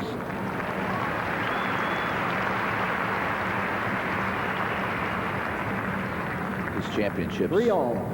will be brought to you on here in America by our public television stations, but around the world on a delayed basis. It'll be in France, Canada, Japan, Hong Kong, and Mexico. So we have a truly international lineup. We're bringing it to you live in Canada, I'm told, and we welcome them to this match.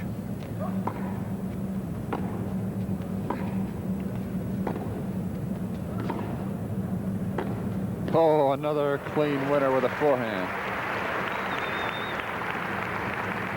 Jimmy's saying, what is this guy doing to me? Now he's set up nicely. Jimmy's way off court.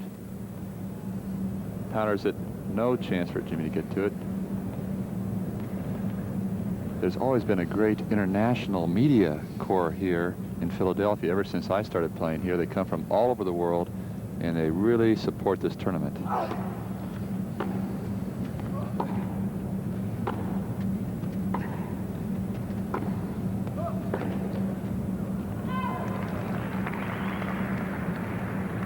Love 30.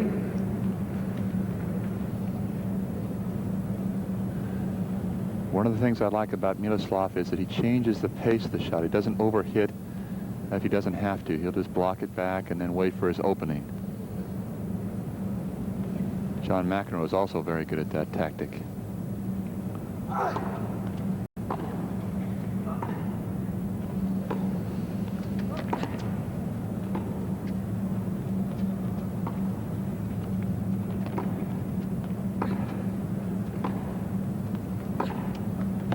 Jimmy's got the opening.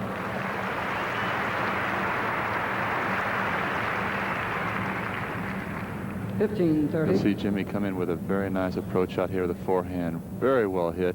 He's in perfect position. Miloslav gets the ball but has no chance to hurt Jimmy. Connors with an incredible record in 1984. Nearly $1 million in prize money. 69-12, not bad for a 32-year-old. Played in 18 Grand Prix tournaments. It's a lot of tournaments for Jimmy to play in last year, wasn't it, Donald? Sure was. You think about Davis Cup and other exhibitions that he's playing as well? He's 32 and he paces himself pretty well, but he played a big schedule last year. That's more than he played when he was 26. Second serve.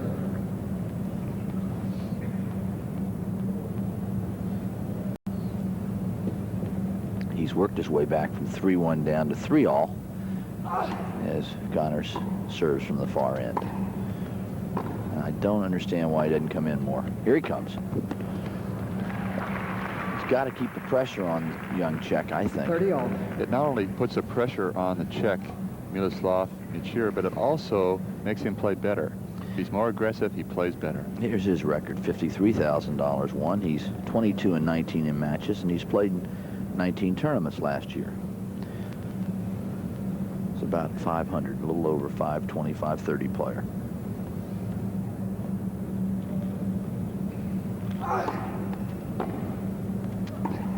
Here he comes.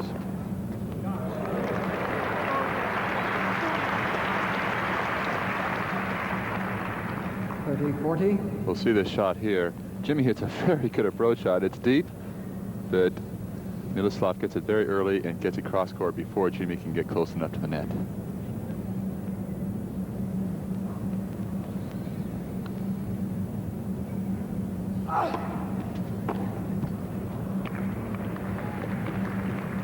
A little unusual on a break point. He missed that spinner serve. That wasn't a tough serve.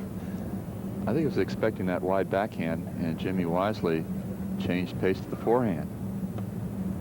Here we see Jimmy taking his time. He knows this is an important game, the 7th game of the second set.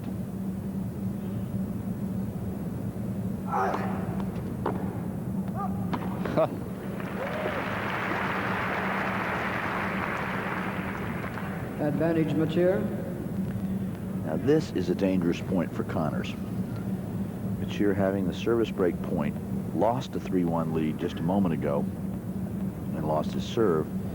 And boy, would he jump on Connors with a lot more confidence if he could win this point. Jimmy will probably serve it wide backhand. See, just like I said.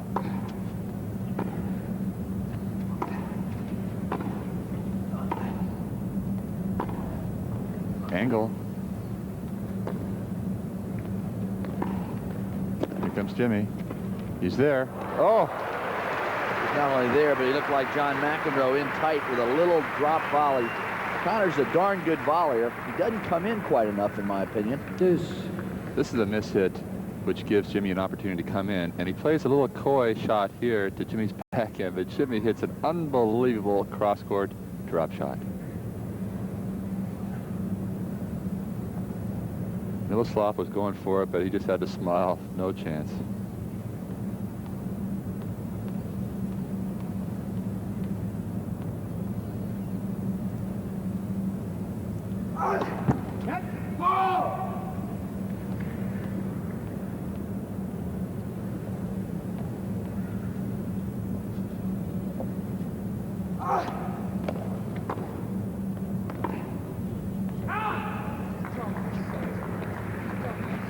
Advantage, Mecir. Connors very angry with that error. He's now down another break point. Well, he served with the forehand the last 2 break points. I think that the backhand is the strongest shot of Miloslav, but that wide serve is also very effective.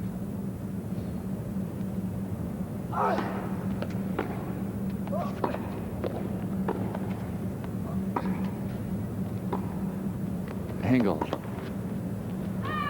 Game, Mecir. So Connors surprisingly has made that forehand looper on an error. Mecir leads. And Mecir now is in charge. 4-3 Stan Smith. He's got the break. It's a big position for him.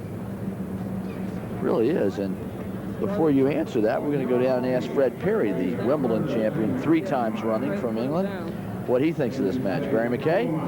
Fred, I asked Don what he remembers about your game. How about you? What do you remember about J. Donald Budge? Just about the 17-ounce racket and the way he used to run across with that backhand. He just dropped the racket on the ball and it flew past you about 100 miles an hour. You know, you had to try to keep him moving all the time. You know, you were one of the great ones, and you got to think every once in a while, how do you feel you would do at your very best against the 3 top guys today, Connors, McEnroe, and Lendl? Be honest. It's something you'll never know. I mean, in the first place, I ask you, Barry, which rules are you going to play under? The ones we used to play under, which were quite different, or their rules? But I think I'm a great believer that champions in any era, in any sport, are champions because he or she had something, that little extra something the others didn't have, and they would have had it at any time. All I can tell you, I can't say whether we would have beaten them or they would have beaten us. You'll never know. But I'll guarantee you one thing, they'd known they were in one heck of a tennis match. That's for sure. Fred, do you ever wish you could come back and compete in this day and age with all this prize money? Well, if I were able to play as well and enjoy the position I used to enjoy and know what I know now up here, yes. Other than that, forget it. All right, Fred, thanks for being with us. Back to you, Donald. Well, right here on the court, Miloslav really has an opportunity here to even the match. 4-3's got the break. Donald, I was going to say that when you play against somebody that has a big serve, you tend to serve harder. When you play against somebody that has a great angle shot, you tend to try to hit more angles than you really should. And Jimmy doesn't hit the angle shot as well as Miloslav, and that might get him in trouble. Why is that, Stan? I think that's natural, but why? Well, you just try to beat the other guy at with his own weapons, I think. That let court hurt Jimmy. The ball sat up. 15 all. Mecir really nailed it. Be an interesting match if he holds serve right here for 5-3.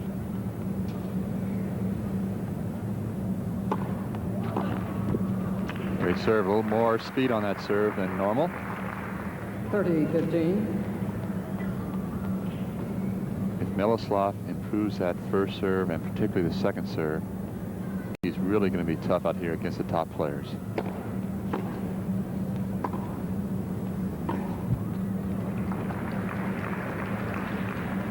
$40-15.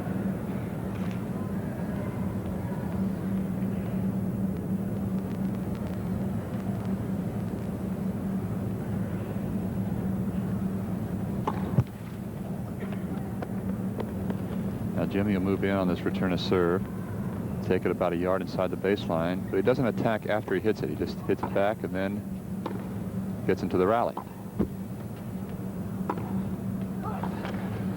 Oh. Game Mecir, new balls. Well, he's gotten it. He's held serve for 5-3, and now we're going to hear and see what Jimmy Connors is all about. Mecir leads 5-3. He trails 3-5. Second set, he has the first set in a tough one, 7-5. Well, Donald, I hope we see it instead of hear what he's all about out there. He holds up new balls.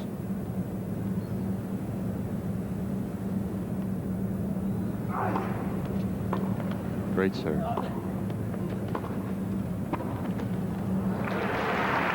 Notice where he is, Stan Smith, at the net. 15 love. He's got to do this more. He takes advantage of a very good serve, and he's in perfect position to hit this forehand volley.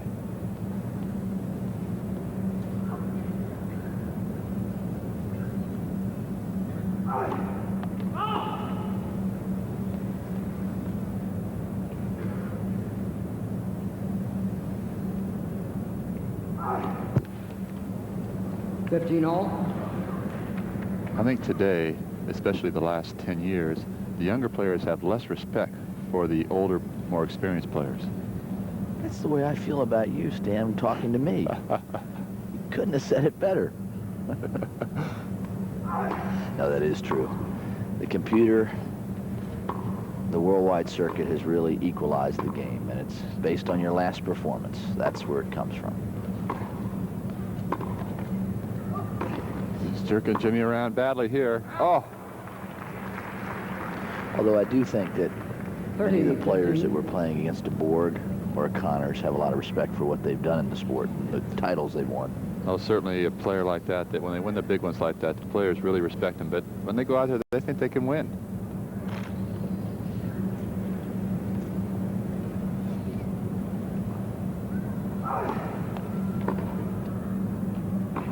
Oh. That ball hit right on the line and skidded. That's why Jimmy missed that ball. 30 all. 3-5. Second set. Yeah, that ball really got away from Jimmy.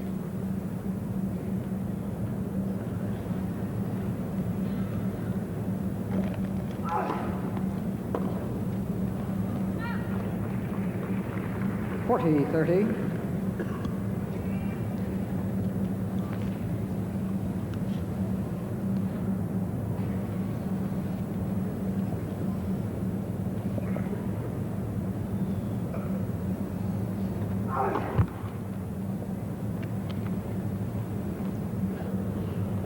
Jimmy Connors, second ball.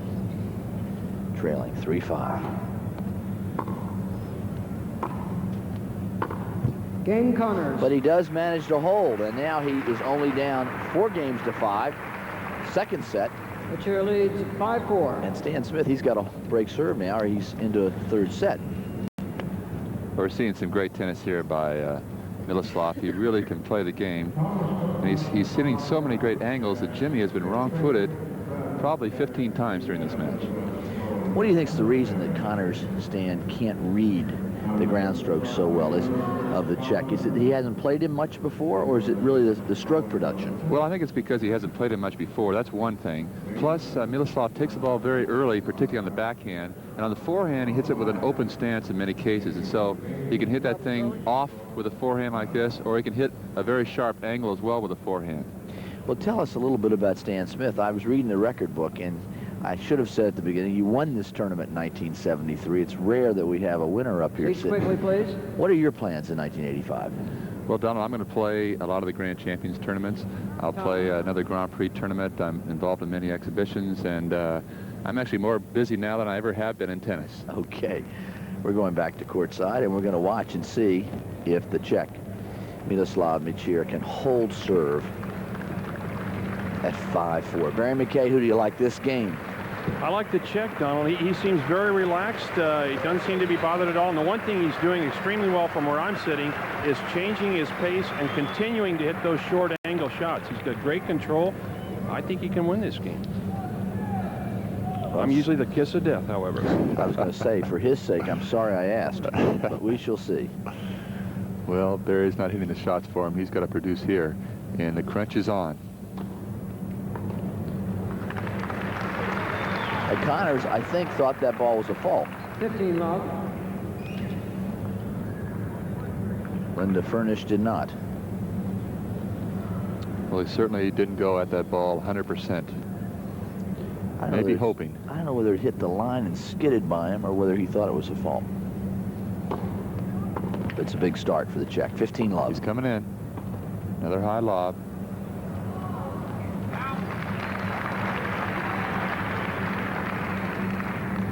Now Connor's going to slow it down a bit. Ties his shoelace. 30 love. 2 points from the set for this fellow right here, new to your screens, Miloslav Mecir. And that was a little conservative shot, not hit too hard. Connor says, well, I'll try and tie my other shoelace. Maybe that'd bring me some more luck. The old shoelace trick. 32 years old, he knows all the tricks in the book, and he's also got all the shots in the book.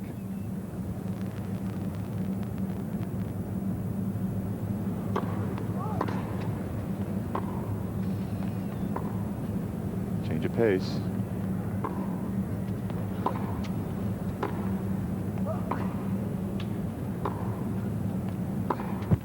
Ooh.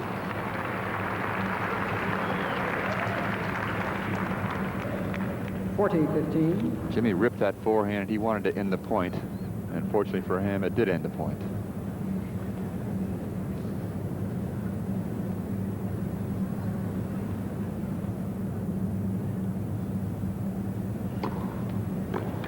And there it is, game and second set. On a good slice serve, he is held for 6 games to 4. And the Czech is vindicated, Barry McKay. Please hold your seat. But that was an awfully good first serve on set point. Thank you. Let's see it again. We're going to see this slice serve. It's a very effective serve. I think he's serving much better this second set, don't you, Barry?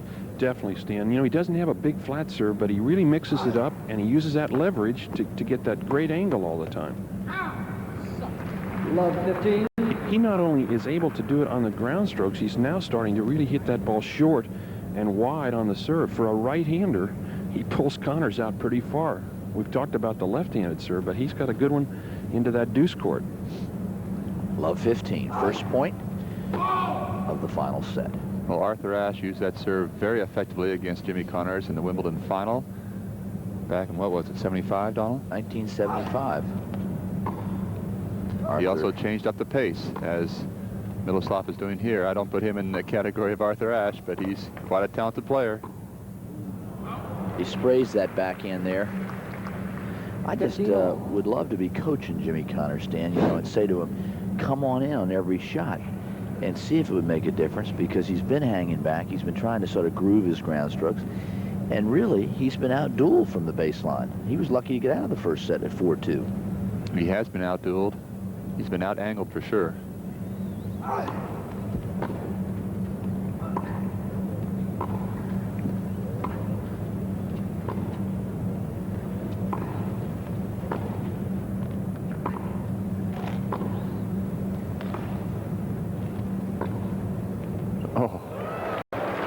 hit the line. Unbelievable angle from that forehand of the Czechoslovakian.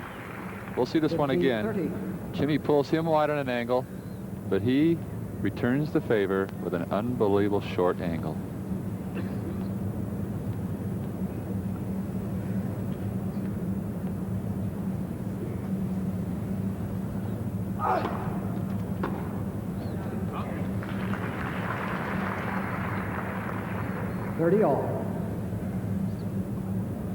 Connors is in a dogfight here, folks, and I think that he knows it. He looks suddenly very, very more serious. He's taking his time.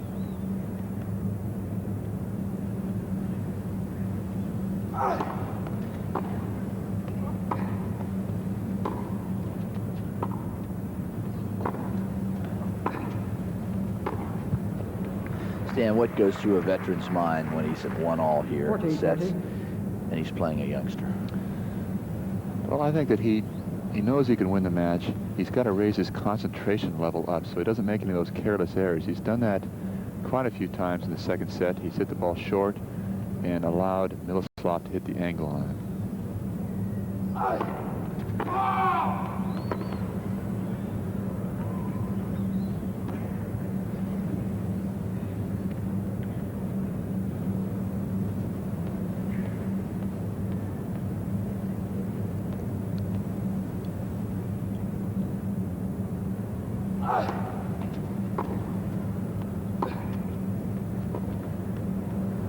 Game Connors, first game, final. So Connors bears down and he holds the opening game of the final set. And this could be a very interesting set if Mecir can get right into it at the start and not drop behind. The fans are really enjoying the tennis here at the Spectrum. I don't think they realized it would be such a great competitive match. They've seen a lot of good tennis here in Philadelphia over the years, with the 24 years of the tournament's history. Next week, on many of these same public television stations, we'll be bringing you the U.S. National Indoors from Memphis Racket Club, the house that Billy Donovan built down there in Memphis, Tennessee. And with that tournament, we've got a cast of characters, very strong field. Jimmy Connors will be down there defending his championship. Yannick Noah's playing. Mats Wilander, Anders Jared, Aaron Krickstein, the youngster. We've got an awfully good field. And we hope you'll join us on many of these same stations next Saturday and Sunday. Check your local listings for the U.S. National Indoor Tennis Championships at the Memphis Racket Club.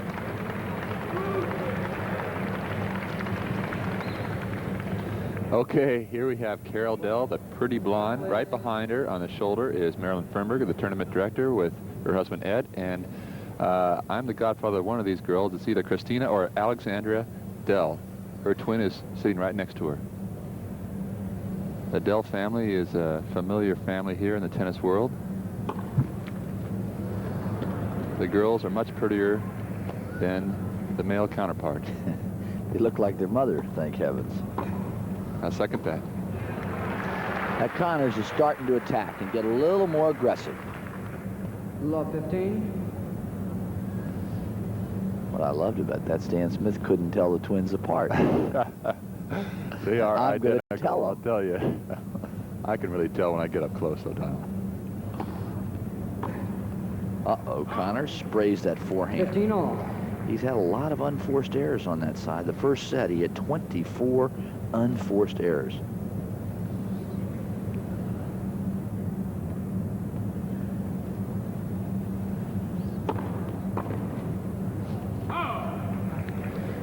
Stan Smith, we were wondering where you're going to be next weekend. We had hoped you'd be in Memphis. What's up? Well, I'd like to join you in Memphis, but there are two things that are be taking my time. First of all, I'm playing in the Crosby Pro-Am, that little golf tournament there on Pebble Beach. My God. And then my good friend Tommy Gorman is getting married on the 2nd, Saturday night, and he's asked me to be his best man, and I'm really looking forward to it. Tommy Gorman. Great running. There Connors with the good stretch there on the dead run. He nailed that backhand volley. This crowd is appreciating this rally. Here we go. Jimmy really jerks Miloslav around on this point. But look at the movement here. I didn't believe this fella could run this well, but he moves well, he stretches, and gets the ball over the net. Jimmy still has to hit another ball to win the point. Great athletic performance here.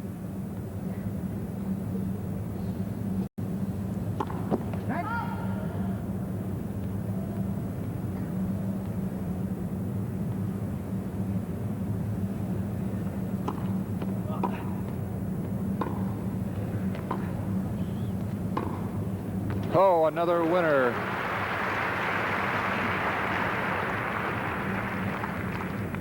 Miloslav has a good, or maybe a great backhand, but this forehand is not too shabby either. Connors lets that ball go by. He couldn't get it. Very tough to read off that forehand. I wonder if he's getting a little tired. I don't think so, but not sure. He is moving a great deal out here. And again, Miloslav plays behind him, wrong foots Connors, and we're at 1-all. I like the way he sneaks in here. Yeah, he really does sneak in here, and it's a wrong foot play. The Europeans like to use this play, particularly on clay, but it's also, as we can see, very effective on this fast court.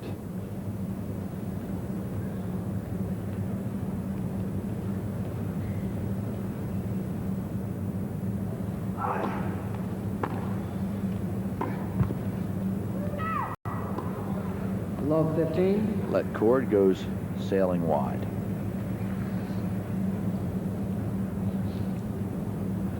One set all, one game all, love 15. We've got a good match here.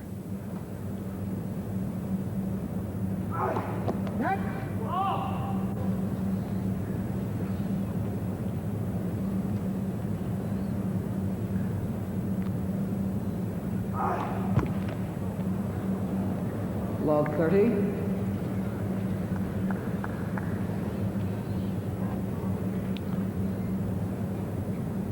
Winner of this match goes tomorrow in the finals, best of 5 here, against the winner of John McEnroe and Scott Davis, who play tonight. Want to come see a good match, get a ticket, and fly on in here to Philadelphia. Play at 7:30, and then the doubles to follow. Now, Connors has really lost his concentration this game. Love 40. Connors may have been thinking about that match tomorrow when he walked on the court, but I guarantee he's not talking about or thinking about it now. 3 break points. Love 40.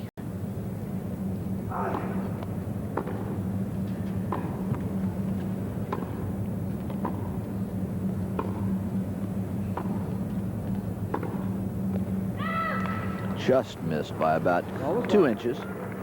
15-40. 15-40. Connors saves the first break point. If that had been on the line, I don't know if Connors could have reached it or not. Mr. Angle over there in the blue shirt from Czechoslovakia, Miloslav Mecir.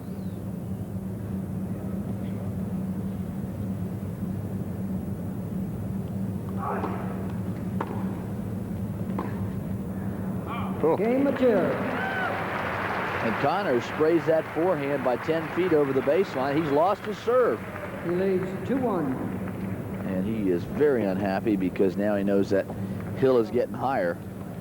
And it's a higher and longer climb. Stan Smith, when you're discouraged, when you're a little down, as I'm sure Connors is right now, he's thinking, God, how can I lose this 20-year-old? I'm tired, a little bit out of wind. I don't read his shots very well, but I'm a much better player. How do you goose yourself up? When I get in that situation, I think of that first point of the next game. I try to win that first point and really give it 100% concentration. And then, of course, you just go from there. But that first point is very crucial. And if you can get him down, Miloslav down, love 30, then he'll start thinking about it. But Jimmy has to strike back here as quickly as possible. Otherwise, Miloslav is going to gain tremendous confidence. He can hold a couple times in a row and get to 4-2. Then the pressure really is enormous on Connors. Well, he's pulling out some big serves as well, and that's got to worry Jimmy slightly because the first set, he didn't have any trouble at all with Miloslav's serve. But now Miloslav is throwing some angles and putting a little more power into that serve.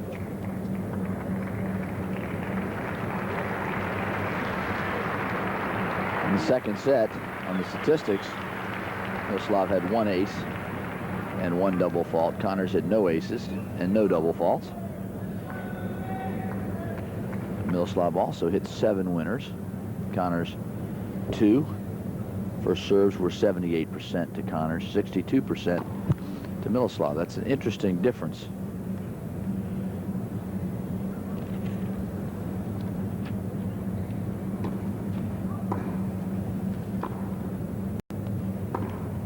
Jimmy's coming in.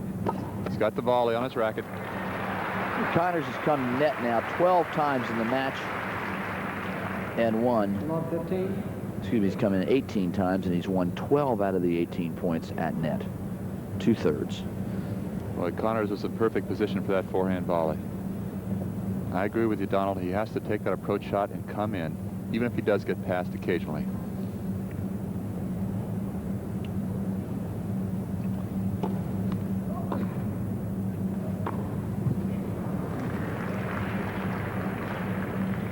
Love 30.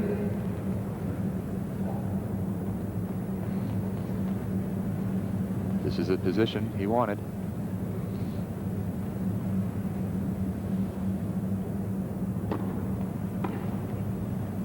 On the line, that ball skidded. Love 40. And Mecir knew that. He knew it was good from the bounce. It hits a tape line here on these indoor Supreme Courts. Occasionally it really skids. And he knew it. Love 40. Angle. Boy, that's a good approach shot. He whacks the forehand. Connors made a short return off the serve. 15-40. This is a good thing to watch. It's sort of a half approach, half winner sort of shot. He doesn't hit it as hard as he can, but he hits it with good angle and good direction, and it turned out to be a winner.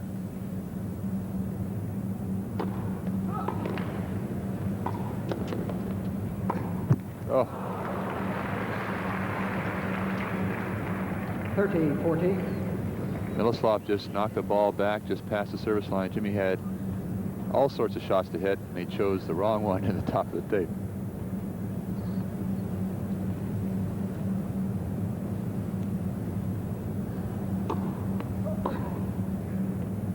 Another angle.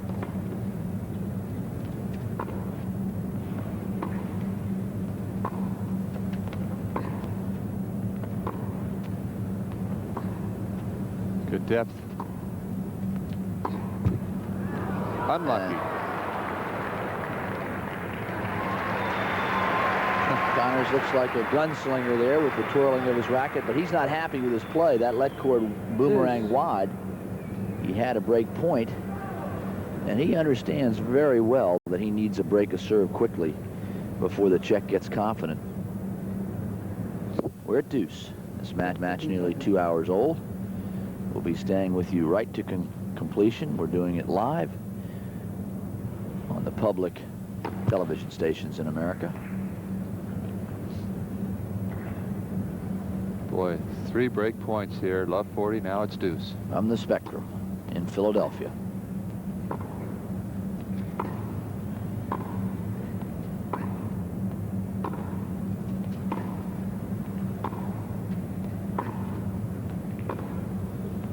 Jimmy's coming in with this one. That's a smart play. Forced the issue, kept the ball deep, and came in. Got to do that more and more. In particular, Stan, you know, he's got to do that if he's going to beat McEnroe, if they play in the final. I don't think he's thinking about John right now, but you're absolutely right. He's got to come in. That down-the-line approach shot with a backhand is a shot to come in on.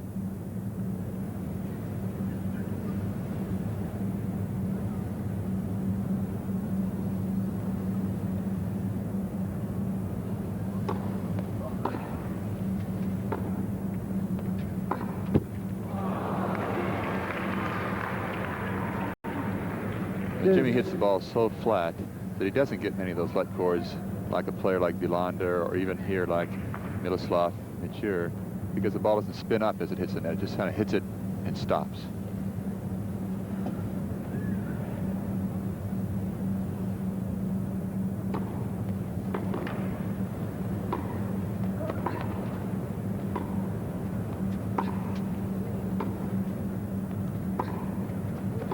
Oh. Connors slaps the forehand and the crowd reacts. He gets to break point again. And we're in the men's semifinals here at the U.S. Pro Advantage Connors. Indoor Championships. And Connors, it really goes for the shot. He is struggling. We're in the third set. He's down a break, 2-1. But he now has a chance to get even. Great playing by Connors. He hit 3 very good shots at that point.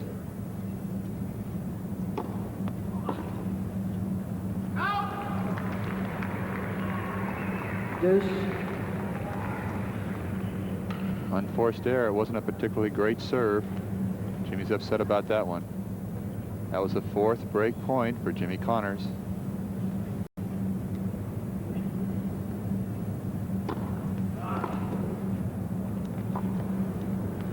Here he comes.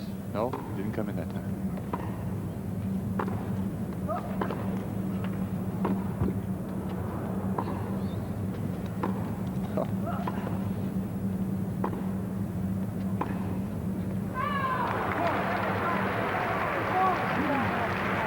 Connors trying to pump himself up now. Advantage, Mecir. Doesn't want this game to slip away.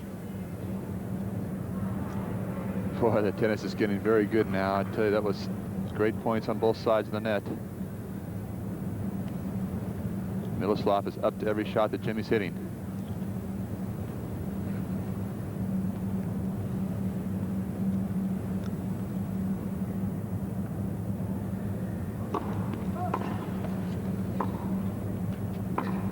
Game Mecir. And the Czech holds after being down 2 break points. He's alive. Mecir leads 3-1. Donald and Stan, Fred Perry just leaned over to me and said, this kid keeps the ball on the racket a long time, and he really does. It's kind of hard to describe that, but his control is remarkable. He's got a lot of touch, and that ball stays on there. He controls it extremely well.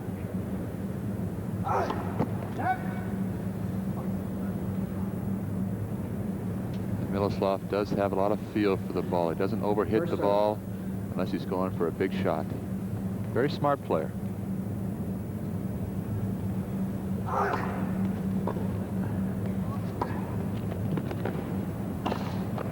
And Connors at the net.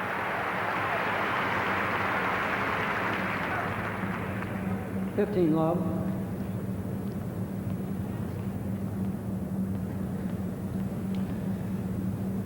Even if Miloslav passes Jimmy occasionally, Jimmy's got to put pressure on him to make him hit a great passing shot.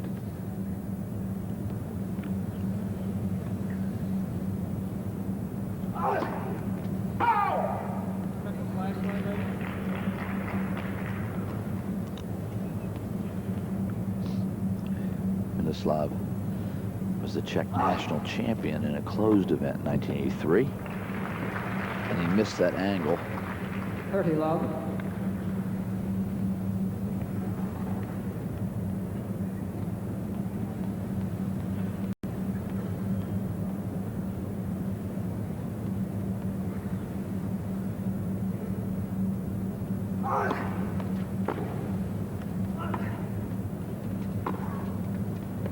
Great depth.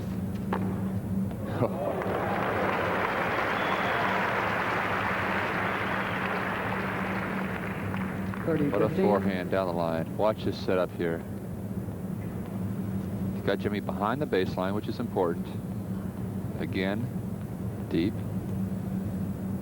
And now he sets up for this forehand winner.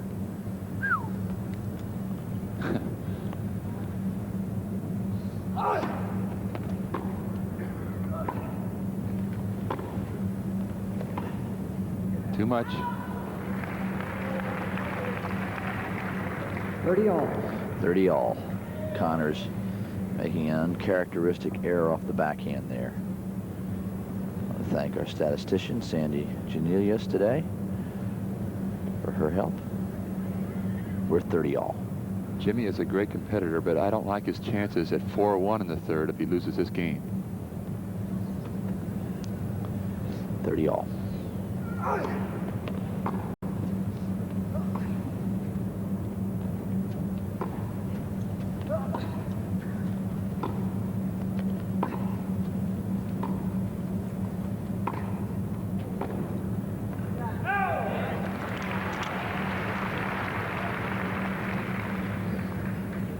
40-30.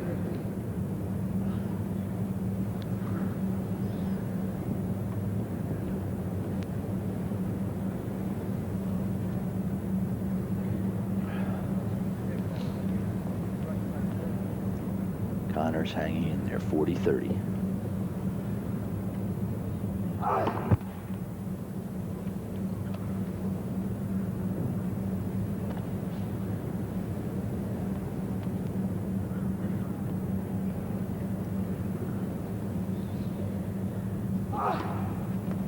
Uh-oh, double fault. Slid it in way long. Lapse of concentration, frustration. Jimmy showing it all. He's taking his time now. He's got to bear down.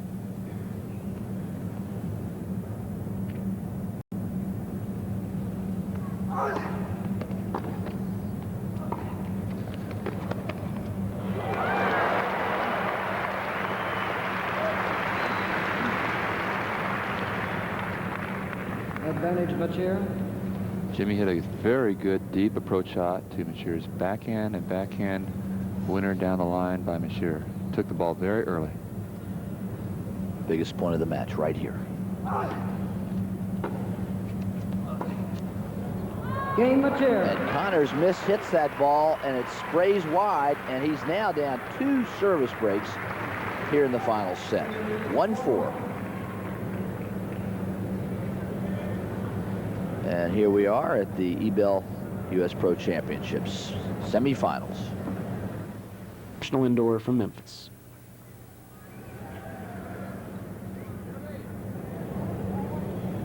And so the Czech star, the youngster, leading 4-1 here in the final set, trying to serve out the match. He's got 2 breaks. Let's see if the champion can dig in. Misses that forehand again, an unforced error on the forehand side. 15 love. And this would be the biggest win of Miloslav's entire career, Stan. It certainly would, and he is looking very confident out there right now. I don't see any chinks in the armor at this moment. He's runner-up this year, put in 84, Palermo and Cologne.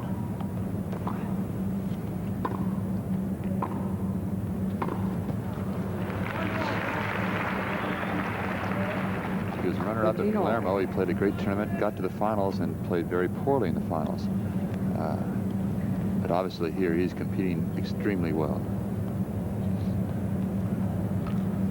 15-all, 4-1, final set.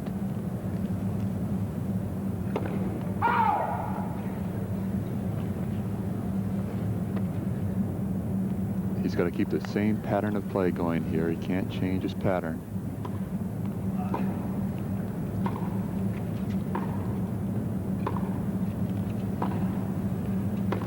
There's an angle by Jimmy Connors. 15-30. The great champions come through when it counts, and Jimmy's got to prove it here again. Nothing like sport. You have to prove it each time. That's the great equalizer of it, the challenge of it. Nobody gives you anything. It's up to your instincts and your heart. And there are 3 errors into the net by the Czech, and he's obviously nervous. I'm nervous watching him. He knows this is the biggest opportunity of his career up to this point. 15-40, 1-4, Connors trailing. First serve.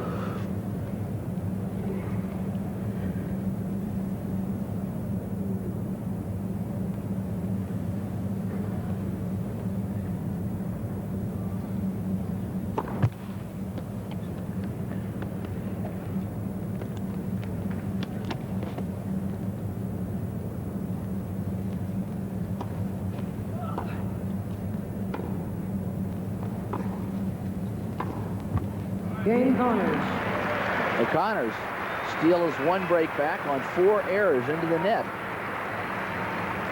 We'd love to have held serve that time around and been 3-all right now. when players get nervous, their muscles get tight and they tend to hit shorter. And that's exactly what's happening over there with Miloslav. He's got to hit out a bit more now.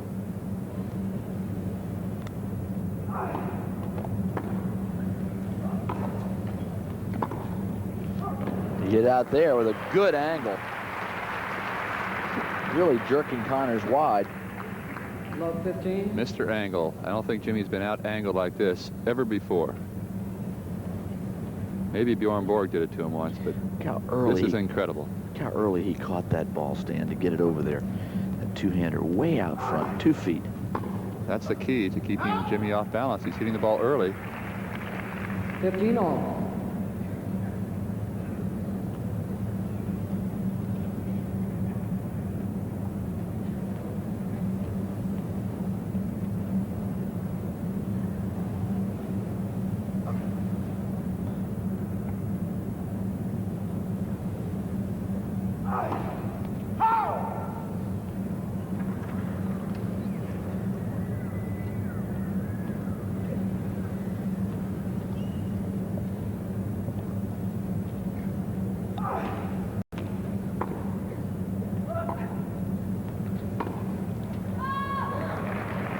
Huh.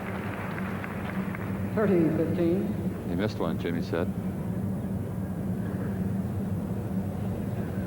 I think he had Jimmy wrong-footed again, but he missed it by about 2 feet.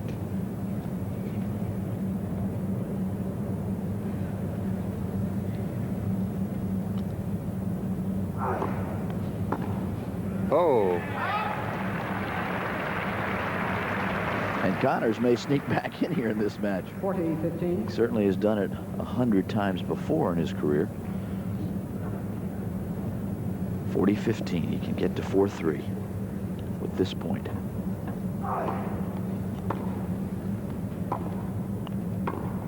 Game Connors. And another netted return there by Miloslav. So Connors, very much alive now at 4-3, has salvaged 1 break of service back. Barry McKay, I am not going to ask you who you like, but Connors is still hanging alive. Well, he is, Donald, but it's interesting to me that he's starting to play a little more aggressively. Before, he was hanging back. Now he's sort of taking that return to serve, moving into the ball, and as you and Stan said, that's what he really has to do. And I think Jimmy's a little more nervous than he's letting on out there. He does not like the position he's in, and I think he's playing a little bit differently than sometimes we see him. He's not quite as aggressive. He's kind of having to force himself to be aggressive, which is a little unusual for him, don't you think, Stan? I really agree with you, Barry. He's really being a bit tentative on his shots. He seems awfully nervous on those. I'm getting nervous myself. He seems awfully nervous about those returns of serve. He's spraying some forehands, and he's going to have to really bear down in this last part of the match. And the check is up first and out, and we're at the moment of truth here in the final set. 4-3. Connors is getting a good hand here, coming out second. So there are over 10,000 people here today in the Spectrum.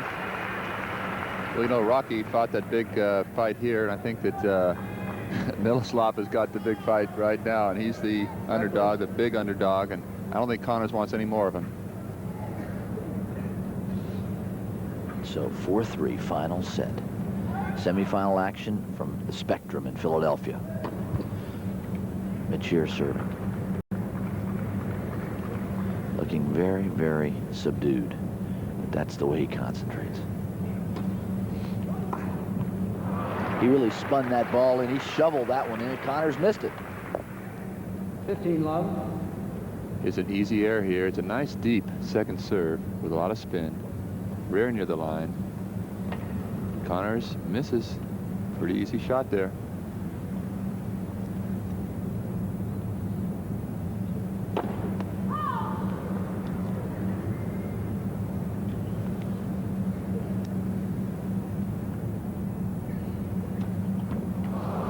And that is Nervous City. He is really, really tight. That looked like me on a second serve 15 years ago. Well, in an interview yesterday, he said, you know, I'm not used to playing against big players like Connors and McEnroe and Lendl. And so he didn't expect to win, and now he's thinking about it. He really is worrying, how do I close out this match? Let's see the second serve. 15-all. Connors moving around. He shovels it in with a high spin.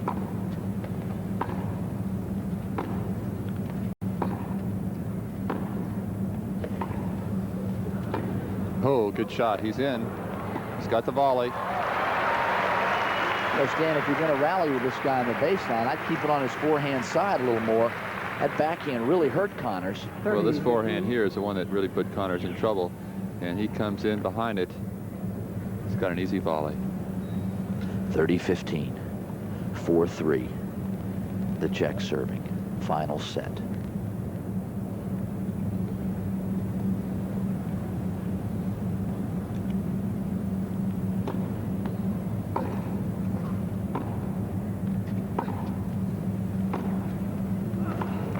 Very deep.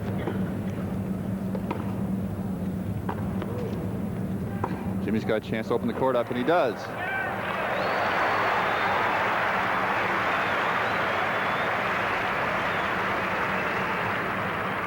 The position here was this great deep backhand that Jimmy hit. Miloslav hit a short ball, and Jimmy took his choice and proved very successful. Boy, every point here is very important. Miloslav is getting nervous. Connors is hitting out more. 30-all.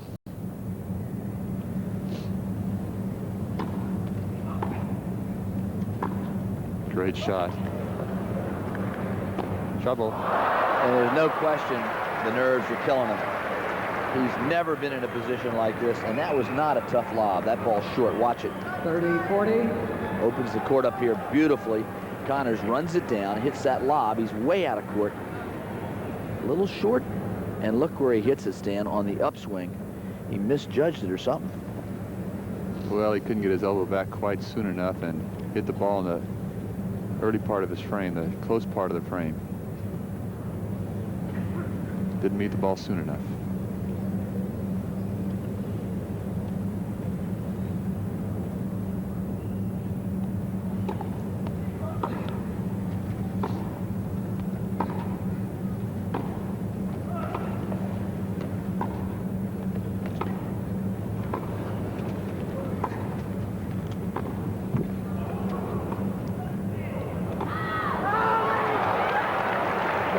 Doesn't like that call at all.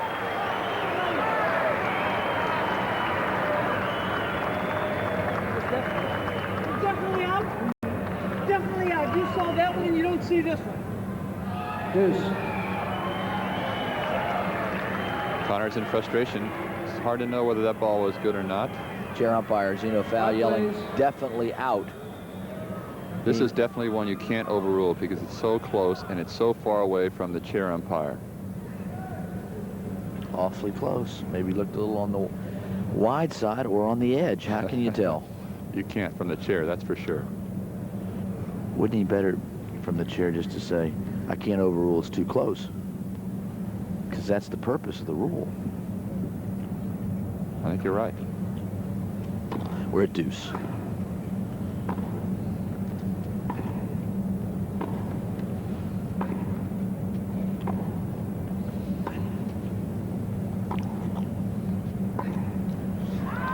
Connors hits that forehand wide.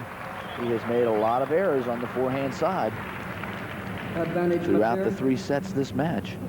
I think Barry was right. Jimmy is more nervous than he's letting on, and they're both being very tentative, hitting the ball in the center of the court, and Jimmy just pushed that one. He didn't really hit that one.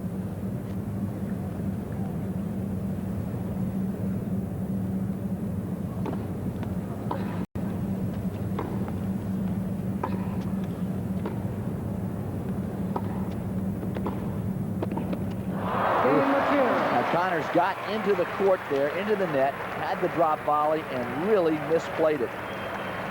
And Jimmy knows it. He just mishit it. We'll see a very smart shot by Mecir here. He hits it low in cross court. Jimmy has to either hit a drop shot or a deep volley, and it's not an easy shot. Jimmy's much better off the backhand volley hitting that shot than he is off the forehand volley. And now 3-5 Connors, 4-time winner here on the ropes. against a 20-year-old newcomer from Czechoslovakia, Miroslav Mecir.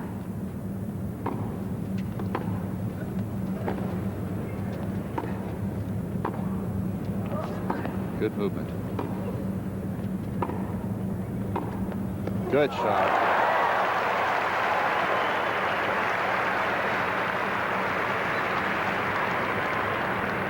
Miroslav is moving like a dream out there. He's getting to every ball. Connors is moving him around quite a bit, wrong-footing him. But what a terrific cross-court backhand. Well in. Love 15.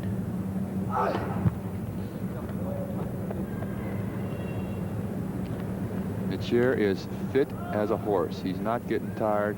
He's getting to every ball. Jimmy pumped might up be now. Yeah, he's pumped up like crazy, and Jimmy might be a little bit behind.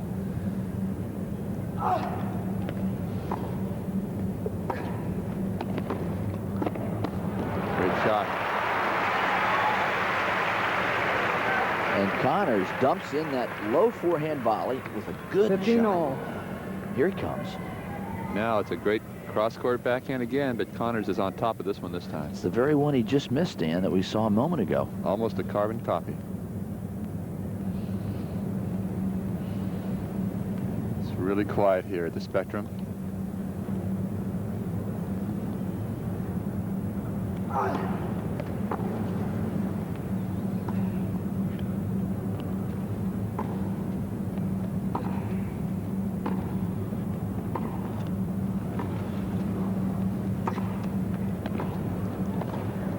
Oh!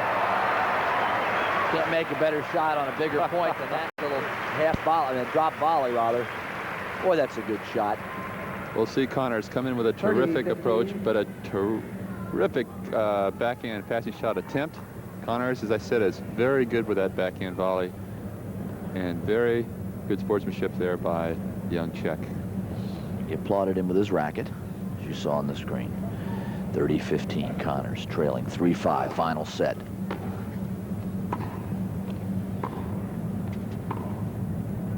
Connors should have been in that time. He's coming in now. Oh!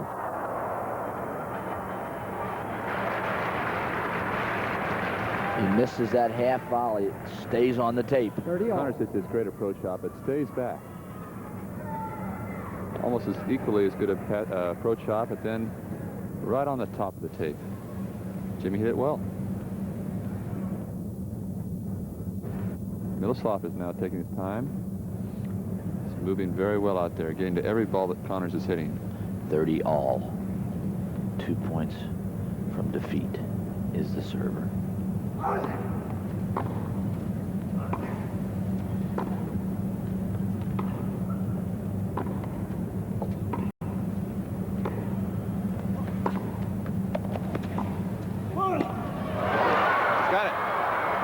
He's got it again. What a point. And there is why Jimmy Connors is still 1 or 2 in the world at 32 years of age. Take your pick. We'll see this again. Jimmy hitting a tremendous skyhook of his. Miroslav has got it. Jimmy has hit another ball. Look at that angle. Great hustle on both sides in that. This is heavyweight stuff. Punching and counter-punching. 40-30. Connors serving. It's taking a lot of time. This is about a 10 bouncer.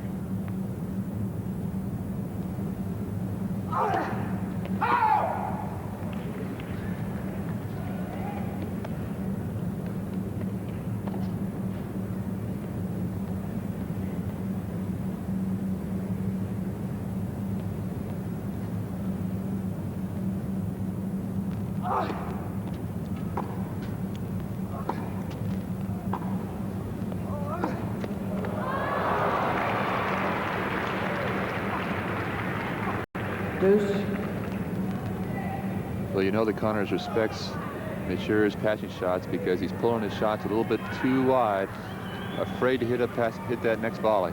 Really overhit that approach.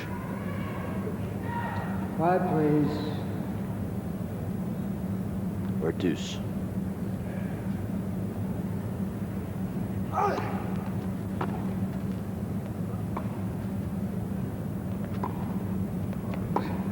Connors is in. And the Czech hits a beautiful passing shot, catching it perfectly timed. He likes the cross court, but he went down the line on this one. Advantage, Mecir. And we're in match point for the man in blue.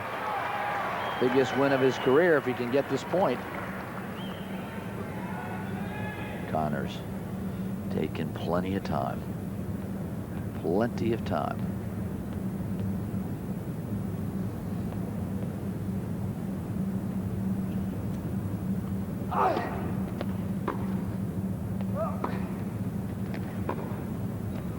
Connors is in. Game, set, and match, Mecir. And Mecir has won it by the incredible scores of 5-7, 6-4, 6-3, and he's into the finals. Right there you see a very happy but stoic looking Miroslav Mecir. And that was a real shock to everybody here in the Spectrum, I'm sure, as many felt Connors would roll over him in straight sets. The crowd at the Spectrum giving a tremendous round of applause, and we're going down to Barry McKay. What point did you think you had this match won? I don't know, the last one. The last point, huh? How about you started a little bit slow, and then it looked to me like you got into the match in the second set. Did you feel more comfortable? Yeah, I felt, yeah. I don't know, first set I didn't know what to do. He was playing well and he was running fast. Maybe he got tired a little bit in the second. Miroslav, it looked to me like you're very comfortable on the baseline, and yet you're tall. Do you ever think about coming into volley? Sometimes, but against these players, now everybody knows pass. Very good. When you started this week, did you ever think that you'd be standing here ready to go into the finals of this tournament? No, really not. What goes through your mind when you go out there to play a guy like Jimmy Connors? I mean, I was more nervous yesterday than today because I wanted to play Jimmy. It was my dream, and I felt well before the match. It looked to me like a couple times there at 4-1 in that last set that you were saying to yourself, come on, I just got to hang in here. Did you feel any nerves coming on when you realized you had a chance to win? Just a little. After I hit few winners, it was back again. Miroslav, you're in the finals of the U.S. Pro Indoor to play against either Scott Davis or John McEnroe. If McEnroe wins, what are your thoughts about playing against John McEnroe? I don't know. I will see. All right, Miroslav, I know you're excited. Thanks again, and congratulations. Welcome. All right. That's Miroslav. Back to you, Donald. Well, Barry McKay, he certainly is excited, and the crowd